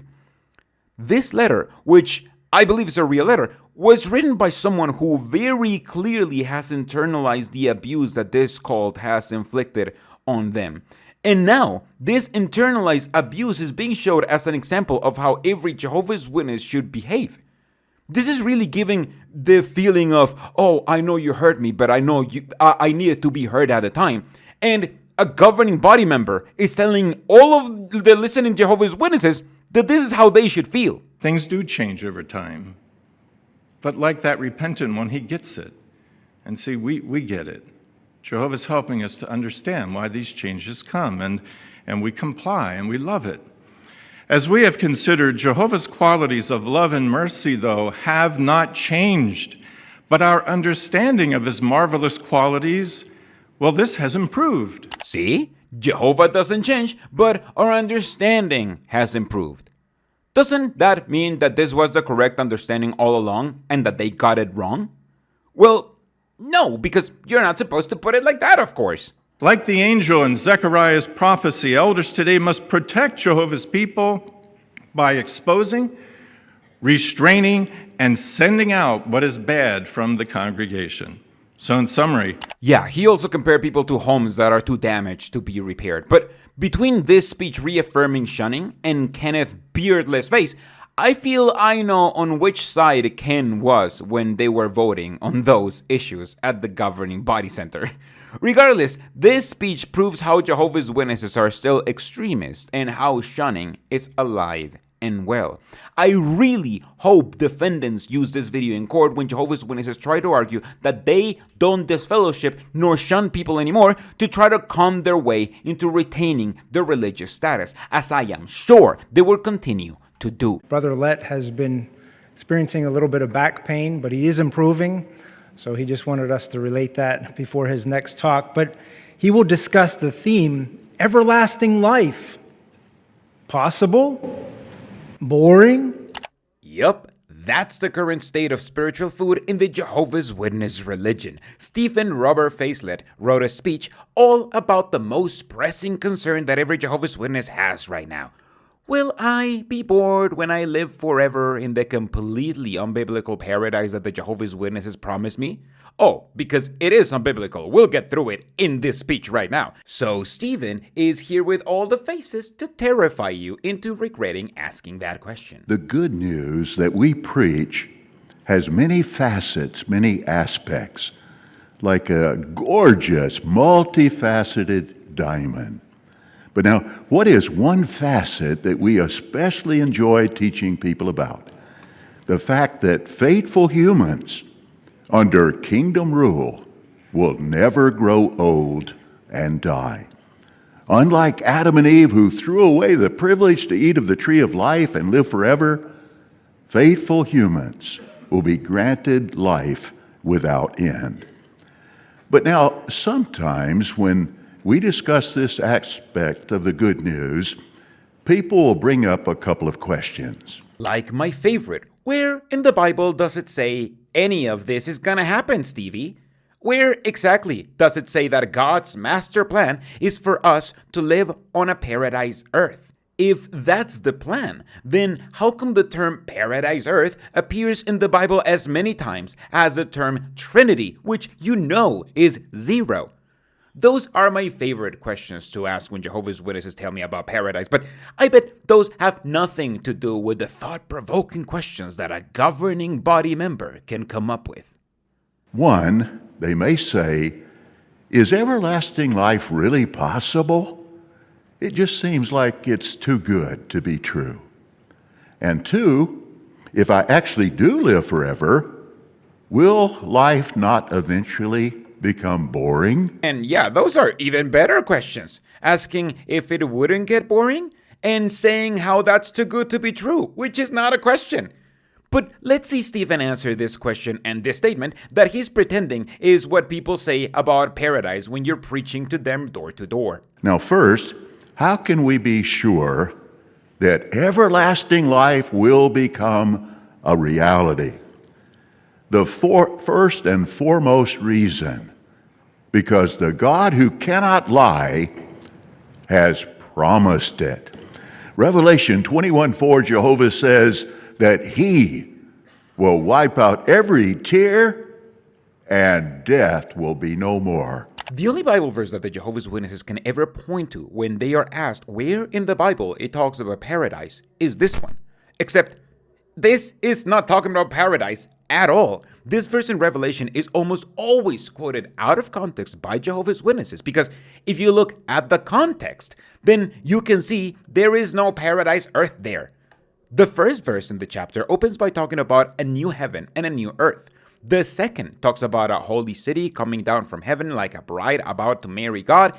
Then the third verse says that this is where God will dwell among the people and the people will be among God. And then, only then, does it say that God will wipe every tear from their eyes and remove death and pain and all that stuff. That is the verse that the Jehovah's Witnesses take out of context to be like, since there's still death here, this verse means that there will be an earthly paradise and that we will live forever. Because what else could this verse possibly be talking about? Well, it's talking about the New Jerusalem, obviously. It's right there in the previous verses. Jehovah's Witnesses believe that only the 144,000 will live in heaven and therefore live among God.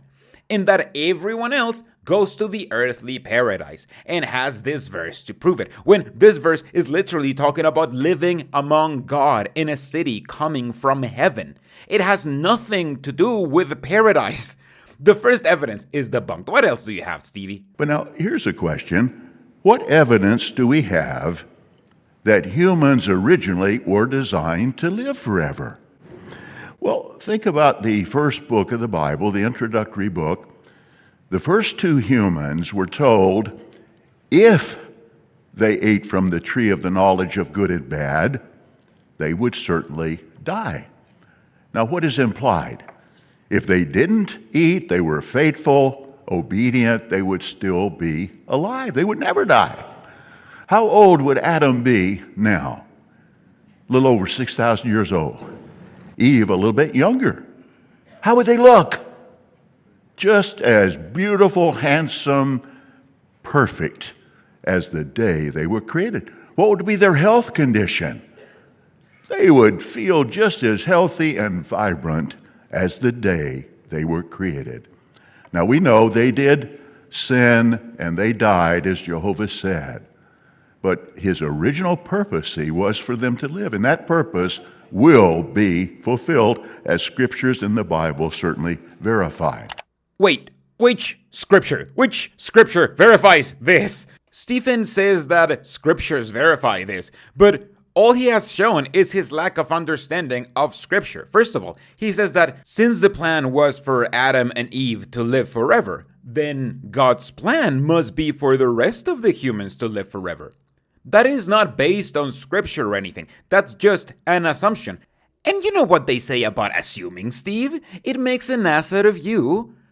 And second, the plan was never for Adam and Eve to live forever because they were not immortal. That's right, Steve is wrong when he says that Adam and Eve were immortal as perfect human beings. You know how I know that? Because I've read the Bible. Jehovah God then said, "Here the man has become like one of us, in knowing good and bad. Now in order that he may not put his hand out and take fruit also from the tree of life, and eat and live forever, with that, Jehovah God expelled him from the Garden of Eden." Do you see this verse? It says that in order for Adam and Eve to live forever, they would have to take fruit from the tree of life. If they didn't eat from it, then they wouldn't live forever because, according to Jehovah himself, they needed this fruit to live forever. They weren't created immortal. Even Adam and Eve were made to die, just like we were. What's another line of reasoning that we were originally designed to live forever? Well, think about the astounding capacity of the human brain. Now, scientists in recent years are finding out more and more that the brain has much more capacity than they previously thought, even just a couple of years ago. Here's what a recent study had to say about this. It said the average adult human brain's memory capacity is estimated to be 2.5 million gigabytes. Now, if you want to compare that with a smartphone, the average smartphone, 150 gigabytes. 2.5 million gigabytes, the brain? 150, a smartphone. No comparison. First of all, that's not from the Bible. And second of all, that's not infinite. That doesn't store all memories forever. But Stephen Litt has an extremely chilling interpretation of this alleged scientific study. In fact, that study went on to say that the brain would never run out of storage capacity because new memories keep replacing old ones. Yes, so the only way to keep remembering new things is to start forgetting old ones, which means that after a determined amount of time, maybe if we're generous, a few hundred years, or maybe less for Steve, we would have already forgotten everything we've learned and have to start from scratch, keeping us in a perpetual loop where we just keep learning the same things over and over and over again without being able to escape because we've forgotten how many times we've done that already. Yeah, I'd rather die, thank you. Now, here's our intriguing question. Why would Jehovah create us with a super brain, super capacity, if we're only designed to live 70 or 80 years? Wouldn't even make sense, would it? But we don't have a super brain. And that's not because I cannot buy that humans have an amazing brain when the human telling me that humans have an amazing brain is this skin muppet, but because we don't have a super brain, period. Our brain is like the storage in your computer or phone. Sure, you technically have 2.5 petabytes of capacity, but a huge portion of it is already being used to support everything that the machine needs to function. It's not like you have 2.5 petabytes of storage and it all goes unused forever. A lot of it is already being used to support processing and keeping you alive. Plus, our memory kinda sucks because instead of duplicating memories to remember them, we simply remember the last time we remembered that memory. That is the mechanism for memories, and that mechanism leads to inevitable decay.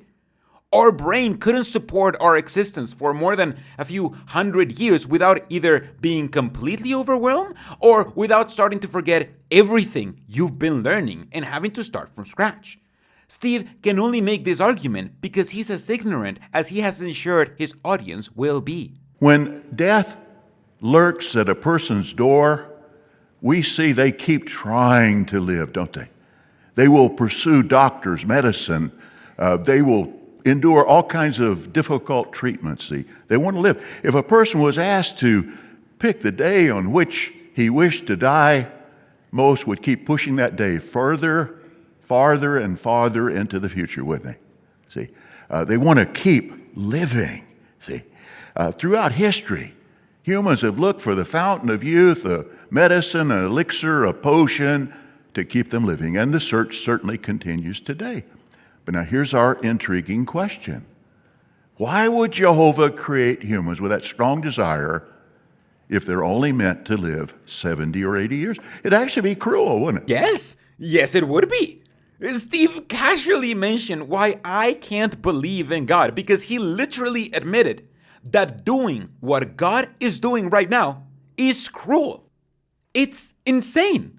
Stephen just admitted to all Jehovah's Witnesses that Jehovah is a cruel God, except he's too stupid to realize it.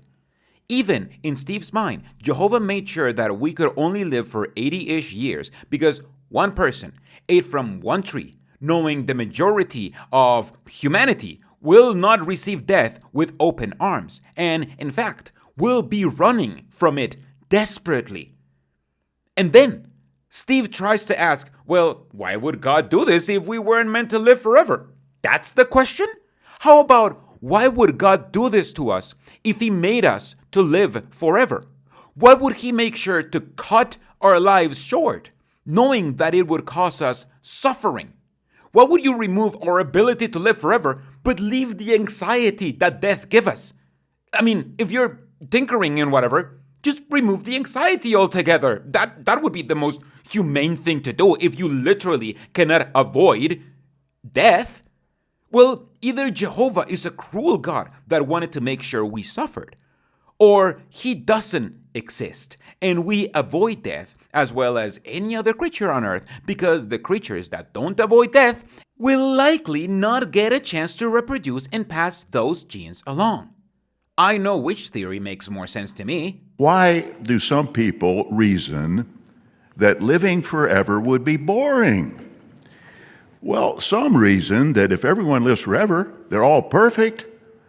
Will they not all eventually become carbon copies of each other, with variety being lost? Well, that reasoning is not sound. Yeah, I don't think anyone is thinking that if we live forever, we will all become clones. I don't even see the relation. It's almost like Steve wanted to pretend like this was a reason so he could spend a while talking about how dumb this reason is. But then, because he's even dumber, he goes on this tangent on how not two things are alike ever. I personally can't think of any two things that are exactly identical. Even so-called identical twins you're looking at here. Notice their teeth are different. Their freckle pattern is different. Their fingerprints are different. Their personalities are different. They are certainly not identical. In fact, there are no two dogs, no two trees, no two tigers, no two things I can think of they're exactly alike. Think about zebras for a moment. Now you look at this herd of zebras, looks like they're basically all striped the same. No two zebras on the planet striped exactly the same. And scientists even think that this is how a baby zebra recognizes and finds his mother in a big herd. He memorizes her unique striping pattern. Isn't it amazing what evolution can do?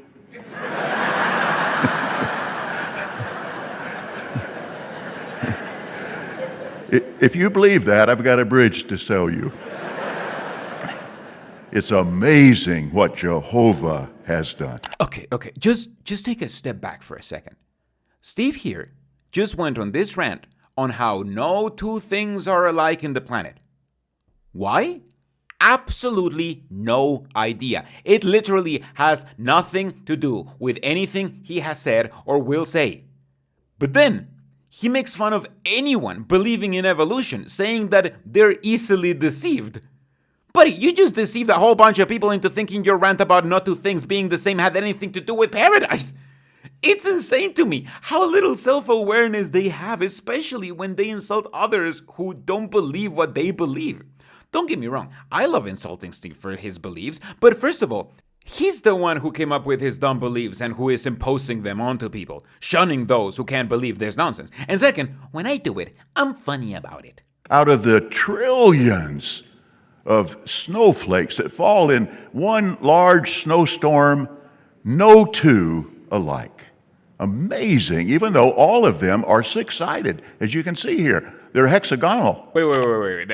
They're what? They're hexagonal. Hexagonal. Hexagonal. How can this buffoon pretend to know absolutely anything about anything? This is the state of spiritual food, spoiled right out of the oven. And what does diversity have to do with paradise, Steve? Now, another reason, though, that people think, some of them, that living forever would be boring, they think that finally you would learn everything there is to learn, you'd do everything there is to do, and life would cease to be stimulating. It would become drab and uninteresting. Well, again, such reasoning is not sound. First of all, to repeat something that is pleasurable is not boring, is it? I mean, think about eating. Most people eat over 1,000 meals in a year.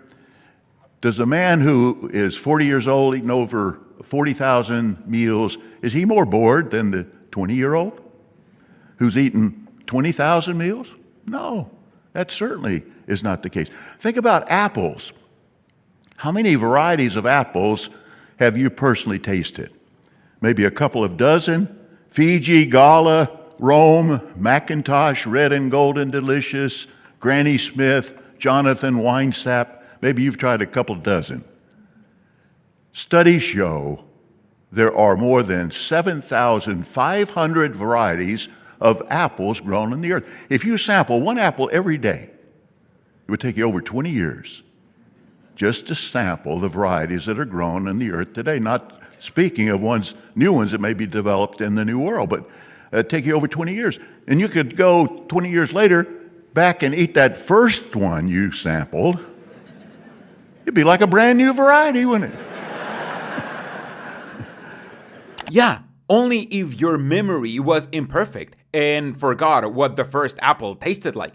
Do you see how boring and bland eternity is for someone as dull as Stephen Lett? He can say that we'll enjoy looking at evolution in action if we live forever because he doesn't believe in that. And he's too ignorant to come up with actual cool things that you could do if you lived forever. Like, imagine spending 500 years just to read and learn everything that has ever been written about art, and then another 500 years reinventing what you just read. Imagine spending 50 years living in different careers, like 50 years working on the farms, 50 years working as a data analyst, 50 years working in the mines, all just so you know how every career feels like. Imagine spending 1,000 years crafting the largest, most beautiful statue the world has ever seen. Fuck it, if we're perfect and immortal, imagine testing our limits in space. And once we've explored everything we want to explore here, go out and explore the universe.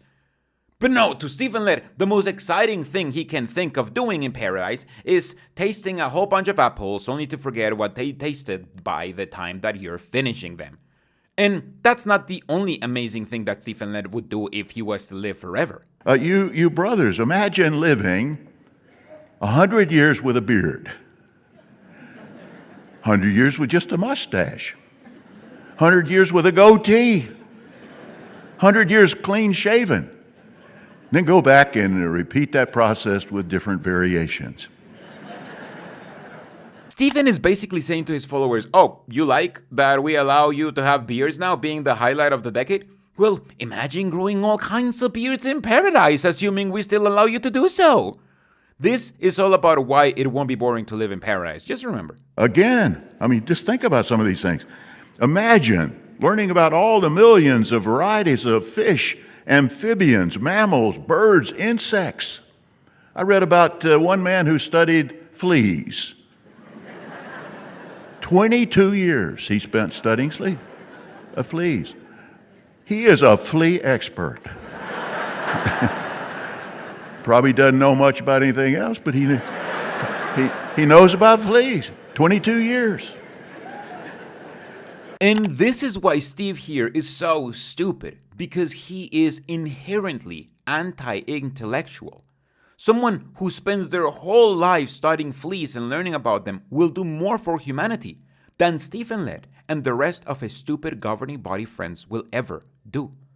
The only thing that they have that the flea expert doesn't is arrogance. Just one example. Wouldn't you like to spend some time with Noah's wife? I know I'd like to know, what is your name? Right now, all we know is Sister Noah, right? And how were you and your husband able to protect your son from the evil influence that was around you? What was it like in those years before the flood? What was it like to come out of the ark? You could spend a lot of time with Noah's wife, couldn't you? Stephen just keeps accidentally finding stupid things about the Bible, huh? Like how Noah's wife doesn't even get a name because despite being as important as Noah's sons, her name wasn't deemed important by Jehovah to record, so we don't even know how she was called. Is this supposed to be encouraging? Well, we could go on, but hopefully we could use some of these points if we ever encounter someone who brings up that reasoning. Is it really possible to live forever?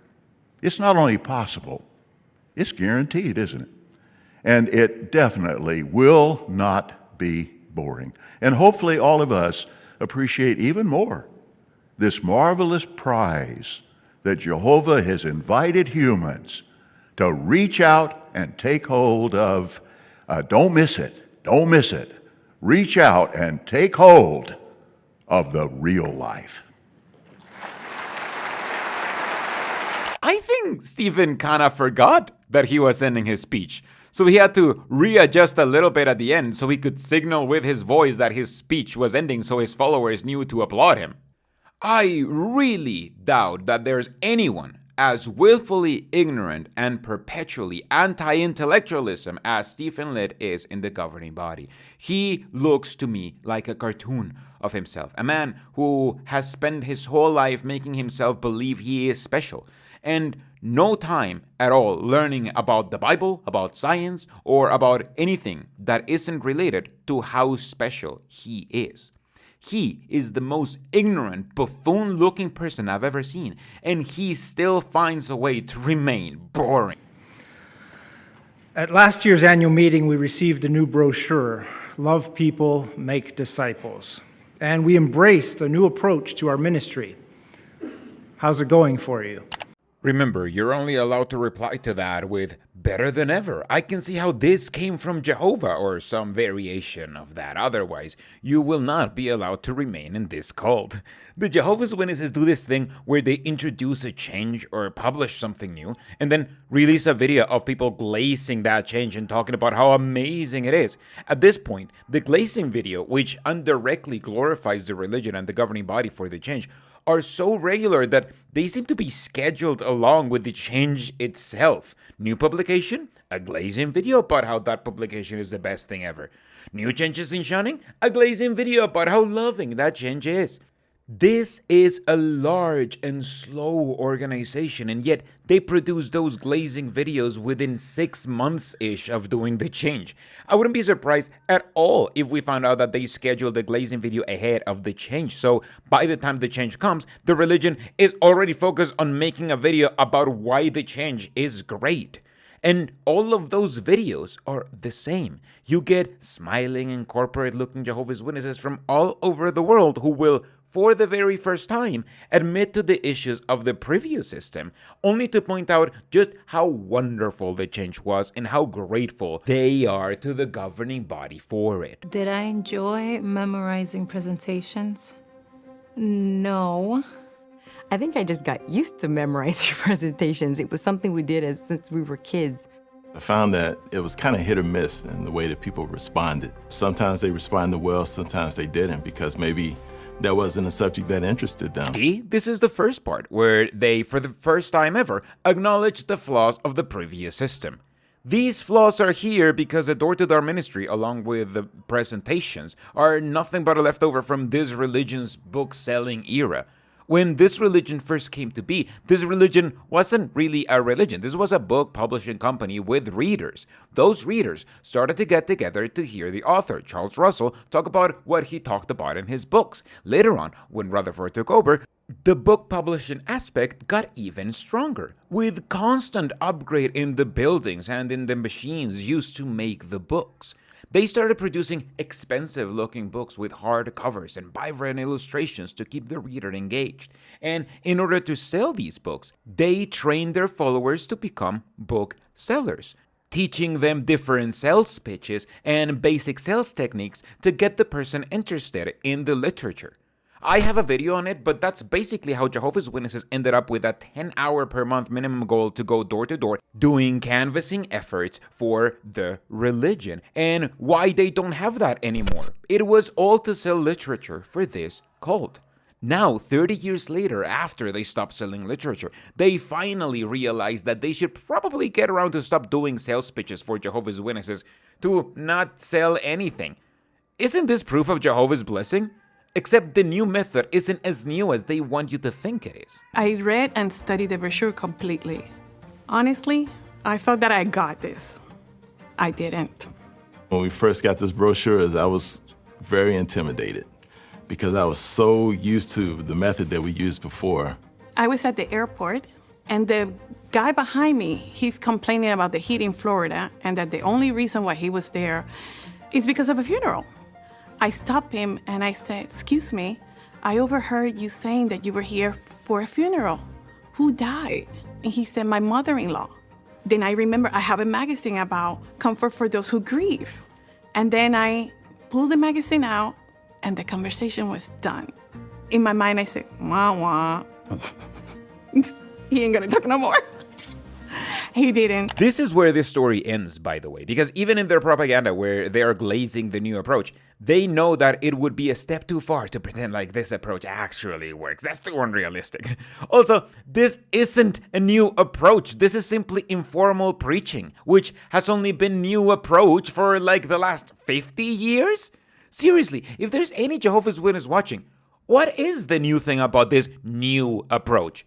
How is this any different from informal preaching, except now at the end, instead of telling them how to purchase the books that you don't have on hand to sell right now, you tell them how to access jw.org, the most boring website on the planet. That being said, it's nice to see women having just a bit of voice here, since these kinds of pretend rehearsed interviews are basically the only time that a woman can appear on screen and talk as herself. Well, unless you have a husband who was raised in the misogynist culture of the Jehovah's Witnesses and has internalized that women need help to even speak. So this lady, I was about to pay, and she had these very colorful long, nails. colorful, decorated nails, and it's like she wanted me to say something about her nails. She definitely wanted to make a statement with them. So I said, "Girl, your nails look good." And she was like, "Oh, well, my nails have a meaning." And I'm like, they do? And she's like, yeah, I want to support Domestic violence Domestic abuse. Violence Awareness Month. And I'm like, whoa, you really care about people. Yeah, we went to the website. Yeah, we showed the website. And the featured article for that month was literally about domestic abuse. And she got to see some Bible principles, and she took that with her, and we had a good conversation. It's insane how normalized this is in Jehovah's Witness culture, especially when the man has some sort of title, like if they are elders or Bethelites or circuit overseers. I can't help but to think that this is because this religion literally believes that women shouldn't teach unless there's no other man around to do it. They can't do speeches, they can't be elders, and they can't even teach or do a public prayer if there's a man present, unless the man can't do that. And in order to respect them being in the presence of a man, when they're forced to do it, they need to cover their head.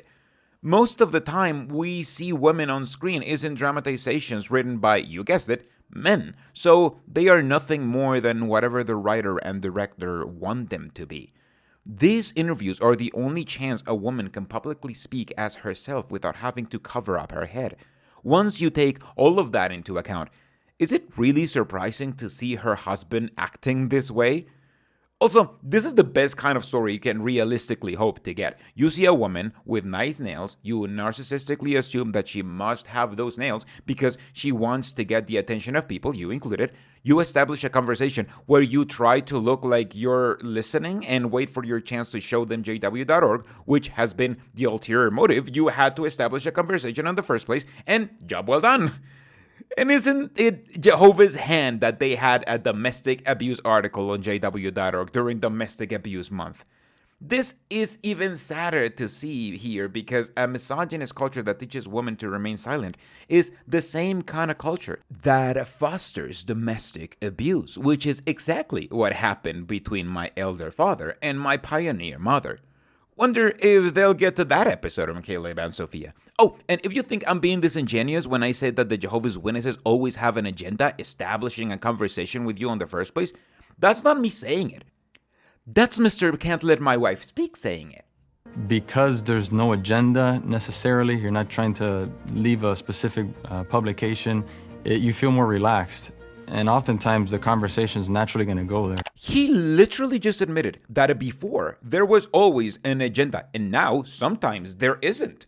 This is as close as you will get to this called admitting that yes, they have always had an agenda when they talk to you. It's crazy to me because Jehovah's Witnesses are almost embarrassed about having an agenda, even calling it like that. You can really see how uncomfortable Jehovah's Witnesses are when it comes to admitting that, yes, they are looking for recruits for their cult. And I think it's because at some level, they know that this is disingenuous. After all, didn't Jesus command people to make disciples? If that's what Jehovah's Witnesses are doing, then why are they so ashamed of it? This has really helped me to view them as a potential servant of Jehovah, as one of my brothers and sisters. I don't want to be that obstacle. Let me listen, let me be patient, let me be humble and wait to see at the right time. But my goal's still the same. We're going to talk about my God, Jehovah. It's just not so fast. So nothing has changed. Their ulterior motive is still present. Just now that they don't have to sell books, they can take their time to establish a relationship that they can leverage to indoctrinate you, and that will be abandoned if you don't get indoctrinated. You are only valuable to Jehovah's Witnesses as long as you can be seen as a potential Jehovah's Witness. Once that goes away, they will discard you. Once you speak up against the issues you've seen, they will shun you and demonize you, just like my old congregation is still doing to me. The governing body has approved preparing multiple soundtracks for the Good News According to Jesus. Would you like to hear a sample? That's the question.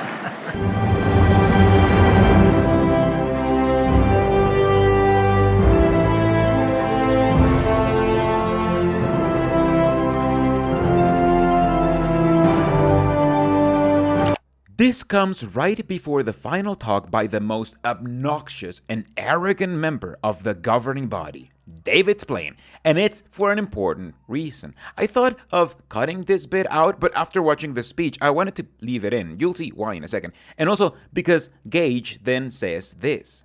The music for the Good News According to Jesus is very important to the governing body, and so we're happy to share these excerpts with you. This is important to the governing body.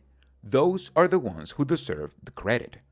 Isn't it kind of insane how much they've moved their worship towards their governing body, praising them for their direction and telling people to follow them? This adoration of the governing body has increased in the last few years since the appearance of JW Broadcasting, getting the Jehovah's Witnesses closer than ever to super churches and charismatic cult leaders. Except they're not charismatic at all. Well, the time has come for the concluding part of our program. And it's a special treat. That's all I'm going to say. Brother David Splain will now give the talk, Give Jehovah Glory. And just to be clear, I am not the special treat.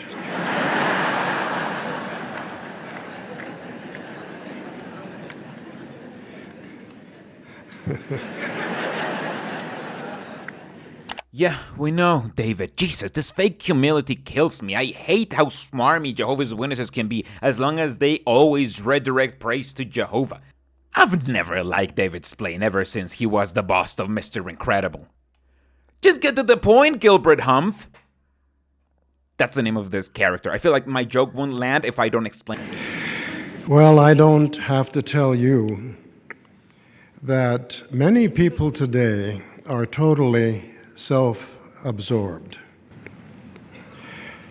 They spend a lot of time on the internet, a lot of time on social media, talking about themselves, talking about their own accomplishments. And that's in contrast with Jehovah's people, because Jehovah's people are concerned with giving God glory. What the hell are you saying, David Splain?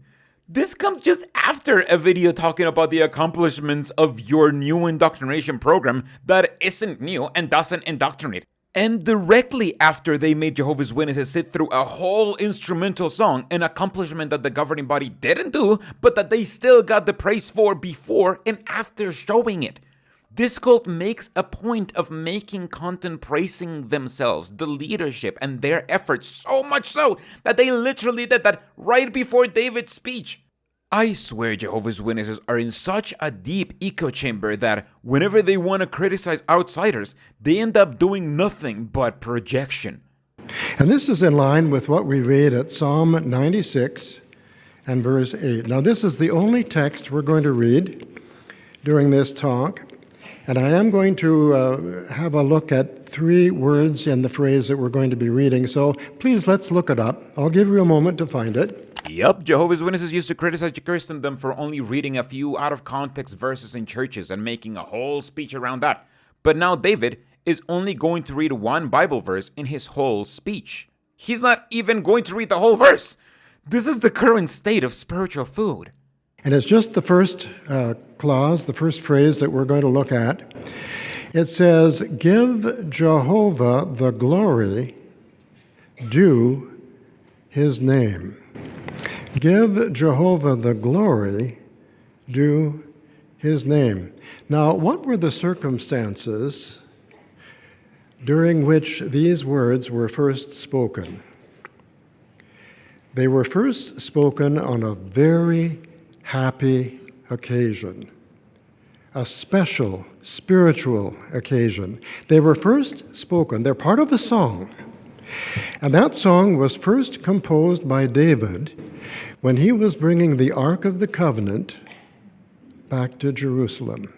So you can imagine the joy with which these words were spoken. And finally, eventually, that song became part of the Theocratic songbook that the Israelites used when they were praising Jehovah. Yep, this is the whole biblical basis for David Splain's super exciting new announcement that he's building up to. A fraction of an old biblical song about giving Yahweh glory. You know, unlike those other gods that never ask for that kind of stuff. Also, did you notice how he pretended the Jews had a songbook called the same thing that Jehovah's Witnesses call their songbook? This is one of the stupidest things someone this arrogant and self-aggrandizing has ever said. Now we're going to focus on 3 words in this phrase that I just read: glory, due, and name. Give Jehovah the glory due his name. Now, when you think of the word glory, what comes to your mind? Oh my Jehovah, this is so exhausting, so I'm just going to tell you what he takes over 5 minutes to say. Imperfect people can give glory because glory is about making something look impressive. So you make Jehovah look impressive when you talk about how amazing he is. Then he talks about how the heavens give God glory even though we can't hear them, and that you can give Jehovah his due by giving him the glory because the Bible says that God deserves all the glory. But then he gets into the last part of the verse and talks about an almost esoterical belief that Jehovah's Witnesses have. Give Jehovah the glory due his name. What about God's name? Well, we were thrilled when we first learned that God has a name, and that prompted some of us to study the Bible and come into the truth.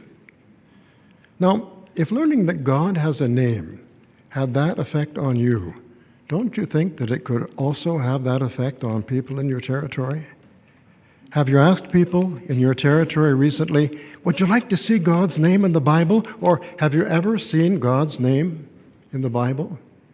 That could lead to some very interesting discussions.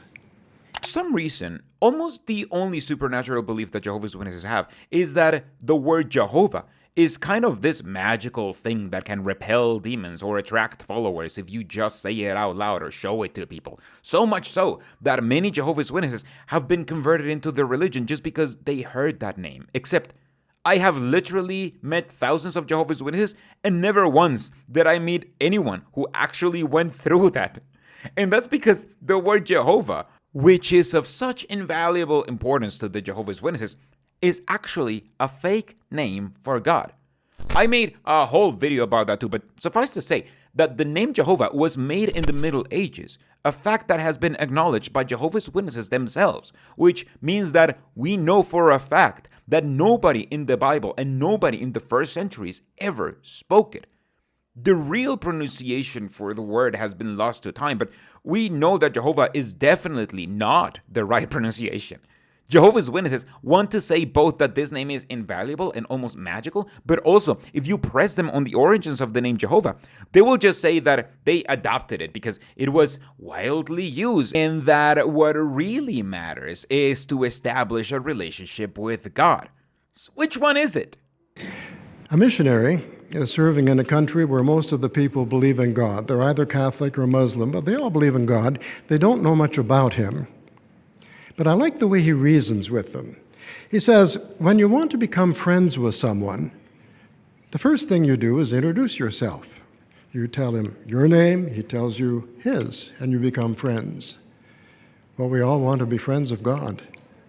So a good first step is to find out his name.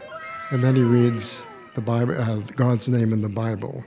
Oh my God, what an awesome presentation. That definitely wasn't the very first presentation I ever learned as a publisher.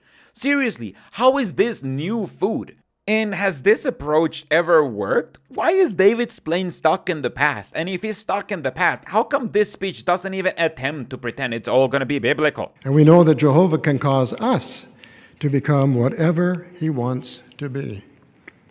So, think about what we heard earlier in this program today.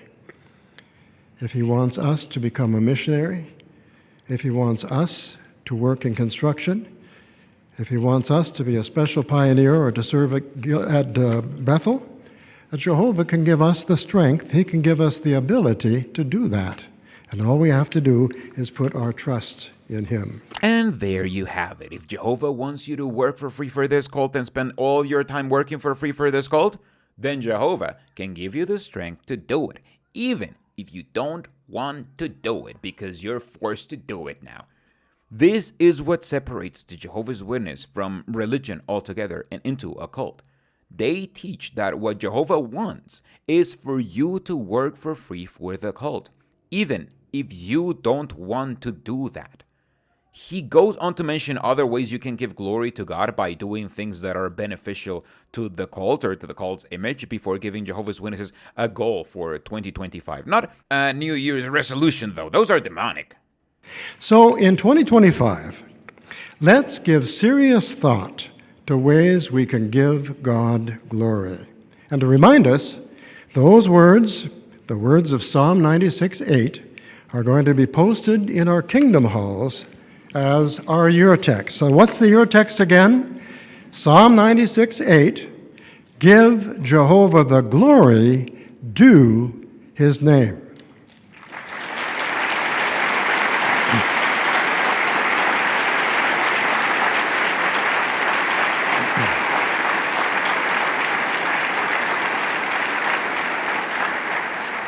Yep, this was all to introduce the new text, which is why he spent like 20 minutes injecting Jehovah's Witness meaning into it. Are you disappointed? Were you hoping for a new light? Gage did say that there will be a special treat, and there's no special treat like new light, right? Now, there's a poem entitled Give Jehovah Glory. And I'm going to read it to you. We don't do poetry in our publications because it's too hard to translate. But this is a good one, and I'm going to read it to you. It's entitled, Give Jehovah Glory. Who is like you, O Jehovah, high on your heavenly throne?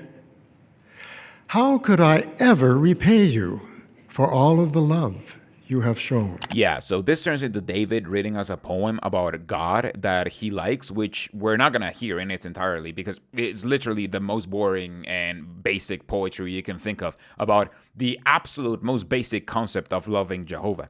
And the great reveal, the special treat, the last new thing that Jehovah's Witnesses will integrate into their lives is the poem. It's the New Kingdom melody because the governing body decided that now every annual meeting they will get a new song. Those words were composed for a very happy occasion, a spiritual occasion. They're part of a song, an original song that was composed specially for this annual meeting. And guess what? Guess what? We are going to sing that song at the conclusion of this meeting. I don't understand how he managed to fuck up the delivery, the vibe, the pacing, the whole thing. Also, doesn't this just give you the vibe of when you were a kid and the teacher forced all kids to get into an activity that nobody wanted to do? Why did he say it like that? He sounds like he knows his audience doesn't want to do this and he's forcing them to do it. I said to the governing body, "Are you sure?" And they said, "Oh, yes, they have tremendous confidence in your musical ability."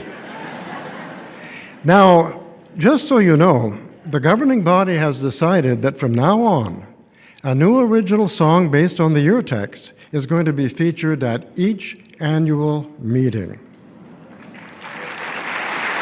Yes, please applaud for the decision David's plan and his body's made. Didn't he just open the talk by saying how only outside Jehovah's followers you find people who love praising themselves? David then announces that it will be published in 400 languages, which obviously prompts an applause from everyone again. And then, again, berates his followers, now actively telling them not just that he expects all of them to sing him this new song, but how he expects his followers to sing it. Let's see how those words sound when they're put to music. Now remember, we're going to be singing this song at the conclusion of the meeting, and we don't want anybody just moving the lips with no sound coming out. There is a reason why we call it a song. He has to be the most unlikable governing body member of all times. Like, come on, post in the comments right now if there's another one more unlikable or if I'm right. But I really don't believe that there is. All the glory goes to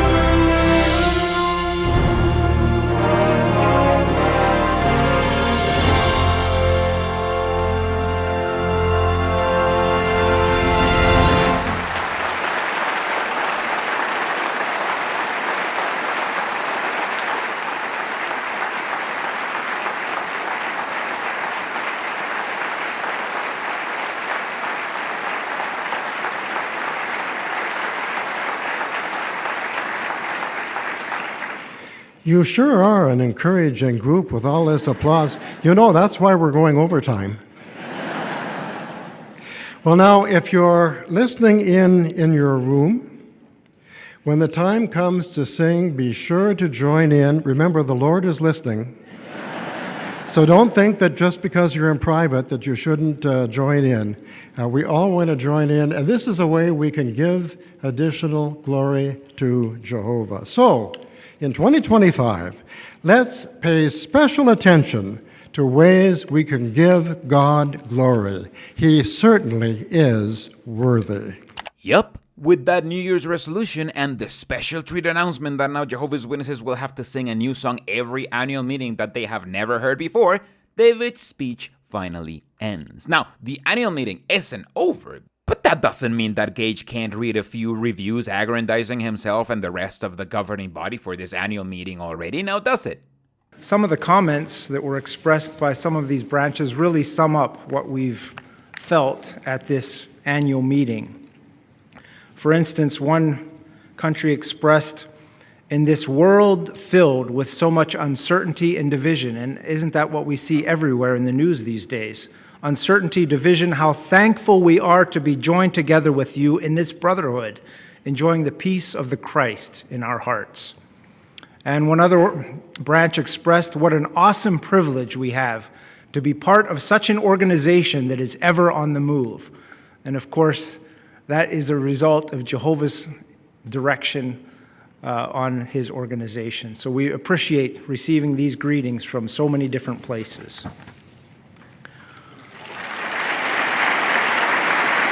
Not only did he read 2 letters focusing only on how good of a job him and his bodies did for asking other people to put this annual meeting together, he literally pauses until the audience realizes that he's waiting for them to applaud him for reading them. And obviously, he needs to read the attendance to get another round of applause. For a grand total of 159,081. So truly an eventful day for all of us. We're happy to be united with so many brothers and sisters from so many different locations. Yeah, this time he had to start the applause because he wasn't going to risk people not getting that he's waiting for them to do it. Also, this attendance is completely bad, not only because the system allowed you to put how many people were watching it, which allowed me to be 30 of them, but because it doesn't count the over 1,000 viewers that watched this annual meeting live with me a couple of months ago. I was worried that the Jehovah's Witnesses would kick me out of the stream, as other ex-Jehovah's Witnesses have in the past when they have streamed the annual meeting, but alas, they allowed me to show spiritual food to more people in one morning than in my whole Jehovah's Witness career. Thankfully, this is how the annual meeting comes to a close, and this annual meeting really reminded me of how terribly boring and somehow disappointing these things used to be. I remember after my live stream of the annual meeting, I actually just sat in my chair in silence for a solid half an hour because it had just drained my soul having to actively listen to this nonsense. 2 new governing body members, new songs, and other minor changes are what the Jehovah's Witnesses will take out of this annual meeting. Imagine this being the most auspicious event for Jehovah's Witnesses organizationally. They don't even have a party or a banquet or anything. You just go, sit there, and hear an old dude telling you exactly how he expects you to sing this new song he decided you needed to sing. Thank you so much to you for liking and for subscribing and for supporting me on YouTube and on Patreon like these guys right here. They were able to watch this whole annual meeting breakdown over a week before it was posted to YouTube, and I am not sure if that was a perk or a punishment.